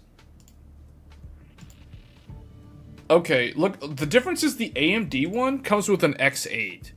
See that? AMD has an X8 slot here and an X4. The Intel one has a useless X1 that's going to get eaten up or covered up by the graphics card. And then you have an X... I'm guessing that's an X4. I hope that's an X4. But I don't know. More armor. One of them has more armor. Whoops. The Intel one... Well, the difference is, you know... Intel has, you got one USB, oh, you have M.2, M.2, M.2, M.2, and then here you have M.2, M.2, M.2, M.2. So it's like the M.2 card or drives on the AMD board are right next to each other, the top two and these middle two. And then on the Intel one, it's like the top two are in the same spot, but then these other ones are spread out because they somehow dropped the ball and put an X1 up here instead of down there where it should have been. The Dragon is slightly different, at least in the photo. I think that's just lighting. Yeah, that's just lighting. That's just when they took the photo. This literally looks like it's just a different point in the lighting. I hope to see the motherboard manufacturers put the M.2 next to RAM slots for more room. Yeah, the only person who did that was Asus and MSI. MSI did that with the Ace. Because you want to see a really good MSI motherboard, this is the best AM5 motherboard. It's also an MSI motherboard, and it's one that doesn't do anything wrong, just like the Asus Extreme, while also being cheaper than the Asus Extreme. This is a $700 motherboard, but notice how it has the Gen 5 drive right there next to the RAM. So they did it right. This is the motherboard that I was supposed to buy, but fate would have it that I would end up with Gigabyte instead. But this was the original, this was my top pick, like on launch day, almost a year ago, because you guys remember, AMD launched Zen 4 on September 27th of last year. So about a year ago was when I started doing these live streams talking about motherboards. So it's been almost a year. I can't believe it's been already a year.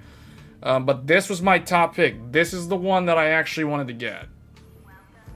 It has everything. It has the debug. It has the Gen 5. It has all this stuff. It has the expansion card. Like, you get that expander. You know, like, that can add 2 more M.2 Gen 5 drives. Because the cool thing about this motherboard that a lot of people don't know, every single PCIe slot is full Gen 5 bandwidth. You get X16 at the top of Gen 5. You have X8 that peel lanes from the GPU slot for the middle one. That is Gen 5, obviously. Then at the very bottom, MSI went and did an above and beyond and does full Gen 5 signaling in an X4 slot at the very bottom. That is insane future-proofing. Because when you think about it, 4 lanes of Gen 5 in an X4 chipset slot. Or no, that's not even chipset, that's CPU. That's CPU lanes. Every single PCIe slot on this motherboard completely bypasses the chipset and goes straight into the CPU. Why didn't I? Because it was sold out. It was sold out, and there was no way to get one for like 3 months. So basically, I went to Microcenter on launch day, hoping to get this motherboard. And when I got there, the sales guy told me that they only had 2 of them to begin with. And they sold both of them like within the first 5 people that showed up at the front of the line to get it on launch day. So I was like, yeah, no. And actually, one of the subscribers on the channel, he ended up being one of those 2 individuals that beat me to it and managed to get the ace. So this is the one that I was hoping to get originally on launch day, and I never managed to get it. It eventually showed up in stock, like, here and there, but it never got a chance. Like, this thing would come in and it'd be gone. Like, because let's be honest, the people who are in the know that actually build systems for work, or they build them for production, or as a workstation, or just a high-end gaming rig, but I really think that the average gamer doesn't care for a $700 motherboard. So this is really more for, like, professional stuff, because it's full Gen 5. Like, it's crazy fast in terms of how much bandwidth, in terms of how much connectivity. You know, like, the fact that the layout is done real well. It's over the top. You know, like 6 SATA, dual front USB 3, USB 3.1, dual USB 3.1 with powered USB right here in the middle, or right there. You can't really see it, but there's a 6-pin PCIe cable for extra power to the front panel USB-C. Now the cabling for that from the case does need to be pretty robust to handle that, but it does feature that. And on the back, you know, it has 20 gigabit, 10 gigabit with DisplayPort Alt, another 20 gigabit. So you get dual 20 gig USB-C. You don't get Thunderbolt, but you get dual USB-C 20 gig, and then you have 2, 4, 6, 8, 10 gig. All of these USB Type A are all 10 gig USB A. Nothing's 5 gig. It's all the fast stuff. There's no Gen 1. There's no 3.2 Gen 1. There's no USB 2. It's all full bandwidth. And they give you a 10 gigabit LAN port. And the full audio, clear CMOS, programmable smart button, you name it, it's got it. It basically had it all. So you should do a series called Tales of Microcenter. You always have some story to talk about. Really? The smart button could be useful because, like, I'll give you an example. You can program it to turn off all your RGB if you wanted it to do that. But what I find a really useful feature is boot to BIOS. So you can program the smart button where if you press the button, it will restart, it'll go straight to BIOS. So you don't have to mash delete key. There's a lot of different functions that you can program for the smart button. So I think it's actually a pretty good feature. So it's a really good feature, actually. I'm trying to remember, did MSI... Okay, MSI... The one thing this didn't have that the Gigabyte and the Asus did have is the quick disconnect. One thing I did like, I was pleasantly surprised that the Aorus Master had the button. They basically copied Asus, because Asus did it first. But Gigabyte copied the push the button to release the graphics card. I really like that they did that, because I run a big fat Noctua NHD15 air cooler that covers up a lot of this, so it's really hard for me to reach the little tab. I have to basically use a half of a hard drive rail to press that down if I didn't have the button. I mean, that's what I have to do with the Steel Legend. Is that only with the Ace? I know the Carbon has it. If the Carbon has it, you can program the same functions. It's all the same.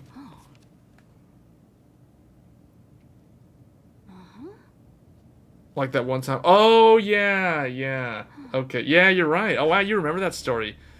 Yeah. Yeah, the thing is, Microcenter, it's cool. The thing about Microcenter is if you're a tech enthusiast, Microcenter is basically like the holy grail of all, where it's like going to the well of technology, because Microcenter has it all. You know what I'm saying? Like, Microcenter has all, like, even if you do things that I don't even do. Like, for example, Microcenter sells custom fittings for water cooling. Like, if you wanted to build a custom loop from EK, Microcenter even sells, like, hard tubing and soft tubing. And the big radiators, like the 360 radiators. Like, they've got all that stuff. Now, I don't do anything with liquid cooling like that, but they have it all. So there's a lot of stuff there that I don't even look at, like the water cooling stuff. They do extreme builds. Obviously, Microcenter offers the service. So, like, for example, if somebody wanted to build a high-end gaming PC, but they weren't confident in their own ability to assemble it, even though there's a lot of guides, including the ones that I've done on the internet, they could pay Microcenter. Like, Microcenter has technicians that will do it for them. So it's like I forget what the charge is, but it's like $100, $150 or something. But it's like they offer that too. So you pick the parts and they build it for you. So they have that. So it's like Microcenter is like a really cool store. They have game console stuff too, not as much as PC, but they have the PS5. They have PlayStation VR. They've got the VR headsets like the Oculus, the HTC, the Valve. The mixed reality. They used to have that Lenovo VR thing. They have all the keyboards, all the mice, Corsair, Razer, Logitech, Elgato. They even have the streamer stuff. You know, like I'll tell you guys, like, I got the Elgato green screen. Like this one? Yeah. Is it this one? I have this.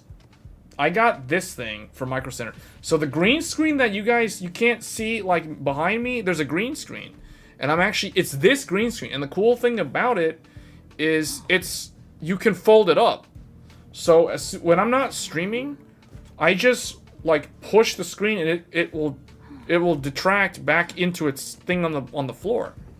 So that's really cool. Like, they have that thing. So I was like, I saw that at Microsoft. I'm like, wait a minute, you guys have green screens? So, like, if someone wanted to be a live streamer on Twitch and they wanted a green screen, oh, they have everything. They have all the lighting. Like, for example, Elgato. Just search Elgato. So, you know, they got capture cards. They got the Elgato Stream Deck. They have the camera, the 4K capture card from Elgato. They have the arm. Like, I'm using the microphone arm right now. Like, literally, I'm using the key light. I've got that. Actually, no, I'm not using that. I'm using this one. So I use this, and I use a ring light, which I don't really see it on here. But it's like, you know, this is the microphone that I'm using for those that are wondering. I'm using an Elgato Wave 3 USB microphone. And then I'm using the key. No, I'm not using this. I'm not using that. I'm using the small one on the desk, but it has an extendable stand. So I'm using one of these to illuminate the room, because if I don't use this, then the green screen will have all those specs that you guys were seeing when I first tried to use the green screen. So it's basically this and the green screen. But yeah, they basically have like all the stuff. So if someone was really serious about live streaming on Twitch for like as a YouTube, not a YouTube, but like a, well, I mean, it could be YouTube, but like a streamer, gamer, you know, personality, Microcenter has all the stuff that they would need. Like, they don't have to go anywhere else. Not only do they have all the PC gear, they have all the capture cards. Like, if you wanted to use a capture card for a camera, they have that. If you wanted to use the deck link, they have that thing for all the macros and everything. Like, all of it. The sound system, the VR headsets. Like, that's what I'm saying. Like, Microcenter is basically like tech heaven. I'm not the first person to have said that. I think Jay from Jay's 2 Cents or somebody else, maybe it was Bitwit, somebody said Microcenter, coined the phrase as Microcenter is basically tech heaven.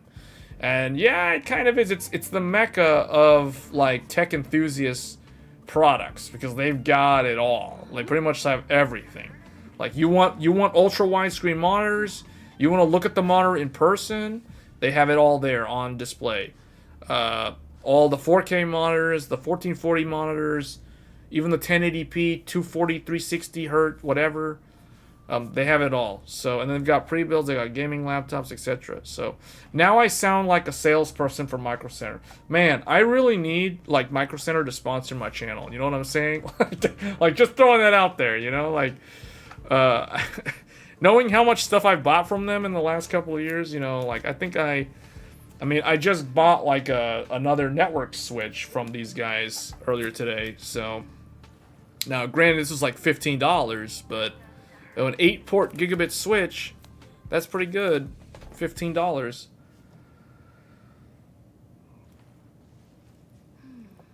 So, I don't know. What do you guys think? Do you guys think I should do a video of like ad spot for Microcenter? That was basically an ad spot for Microcenter. You know what I'm saying? Like, that straight up was an ad spot for Microcenter. And they always have all the products at launch. See, like, they had all the 7800 XTs. Like, they straight up had all of them. So, like, you wanted a... Well, okay, these are these other ones, but, like, you get what I'm saying. Like, I don't get review samples, so if I'm gonna do, like, a day one review of something, I have to go and buy it. And what I literally do is I literally just go into Microcenter and choose one that I think looks cool, and I end up buying that and then just making the video about it. So...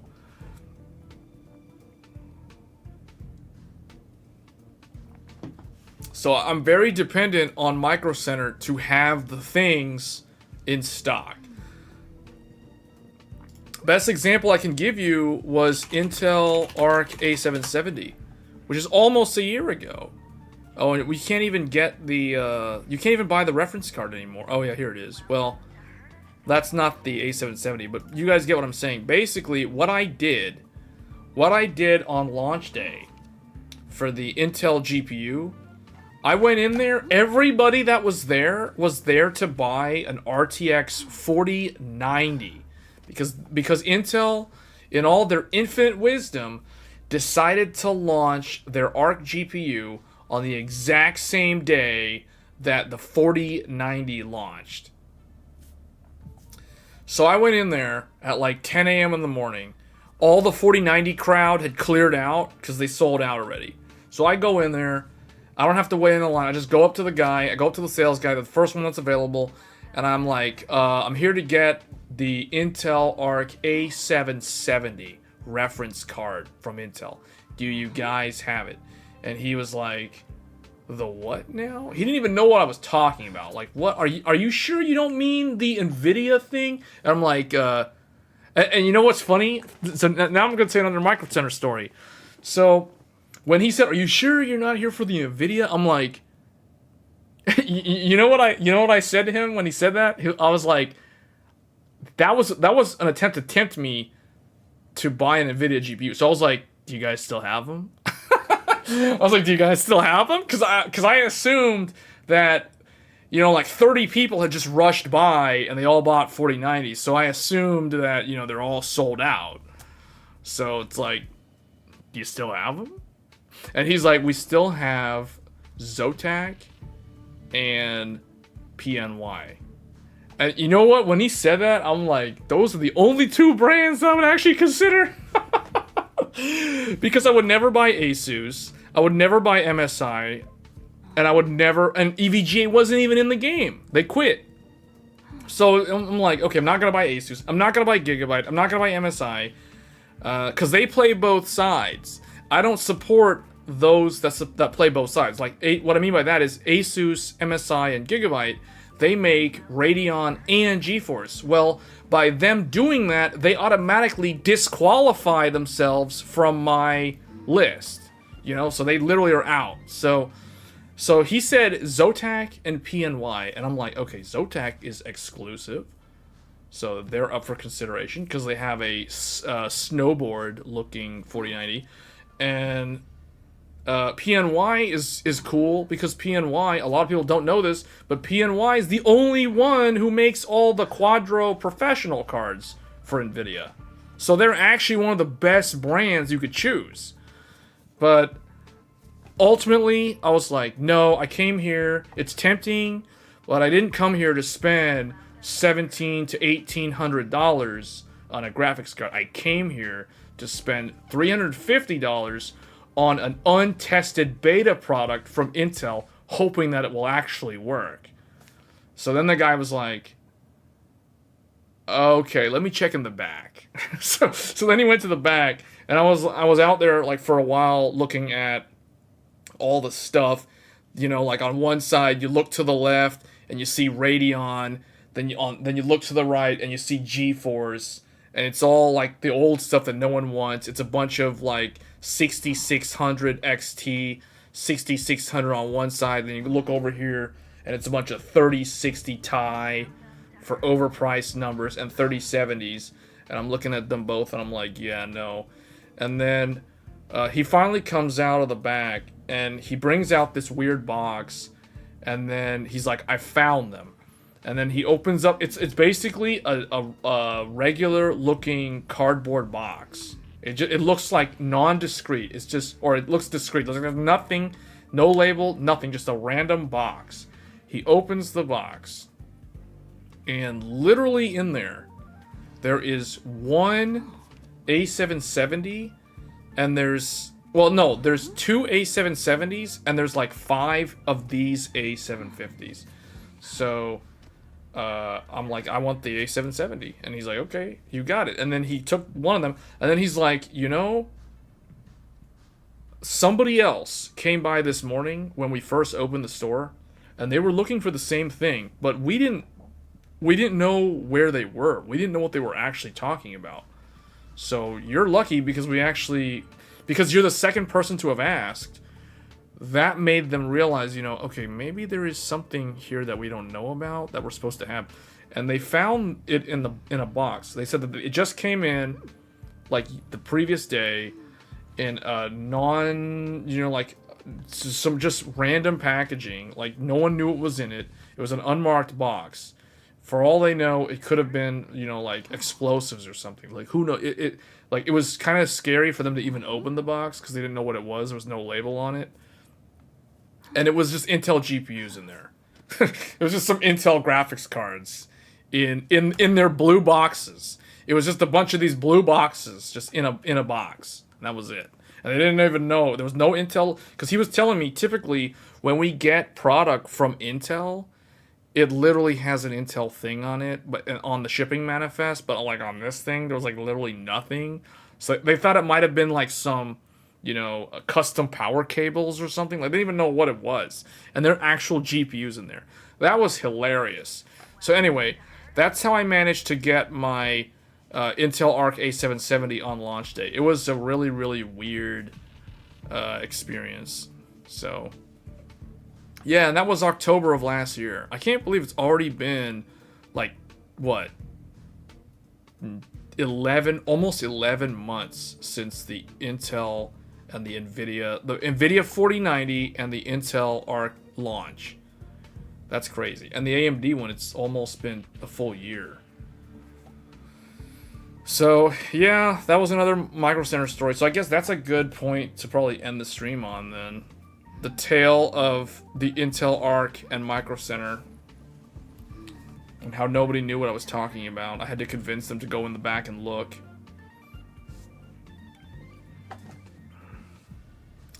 It's too bad Intel canceled them, though. Like, you can't buy a limited edition. Well, okay, you can get them while they're still in the stores. But Intel stopped manufacturing the limited edition Intel reference card. So if you want one of these, you basically have to buy a ASRock or an Acer. And the thing is, the Acer's overpriced. But the Acer is actually the only... Oh, wait, never mind. I take that back. The Phantom Gaming has 16 gigs, and it's 330.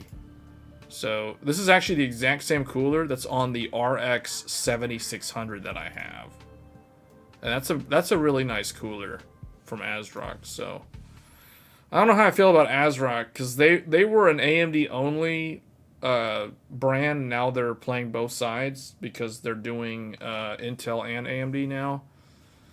So I might have to stop supporting them and have to go with Acer for Intel moving forwards. This weird, bizarre thing.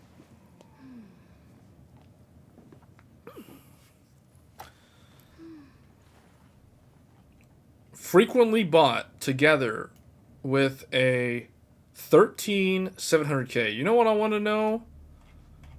If we go to graphics cards and we go to the AMD thing, so this is it. So you can still buy the 6950 XT reference through Microcenter, but nowhere else. It's sold out, it's discontinued, but I think this is one of the best looking reference cards. Frequently bought with a 7700X and G-Skill, an MSI motherboard, B650, and a deep cool AK620. This is actually what I'm using for the 7950X 3D. So that's all you really need. Anyway, was there anything else? Because I think that's pretty much a good point to end the stream. Yeah, I talked about everything that was on the list. I talked about the reviews or the launch, Starfield. Oh, I guess the last thing to talk about is hardware launches for next year. Well, I guess we can talk about that some other time. There wasn't really a whole lot. I was just going to talk about 50 series and Zen 5, and maybe RDNA 4 and RDNA 5, but I guess we can do that some other time. So that's going to be it for this stream. Once again, thank you all for tuning in, and I will catch you guys next time. Thanks.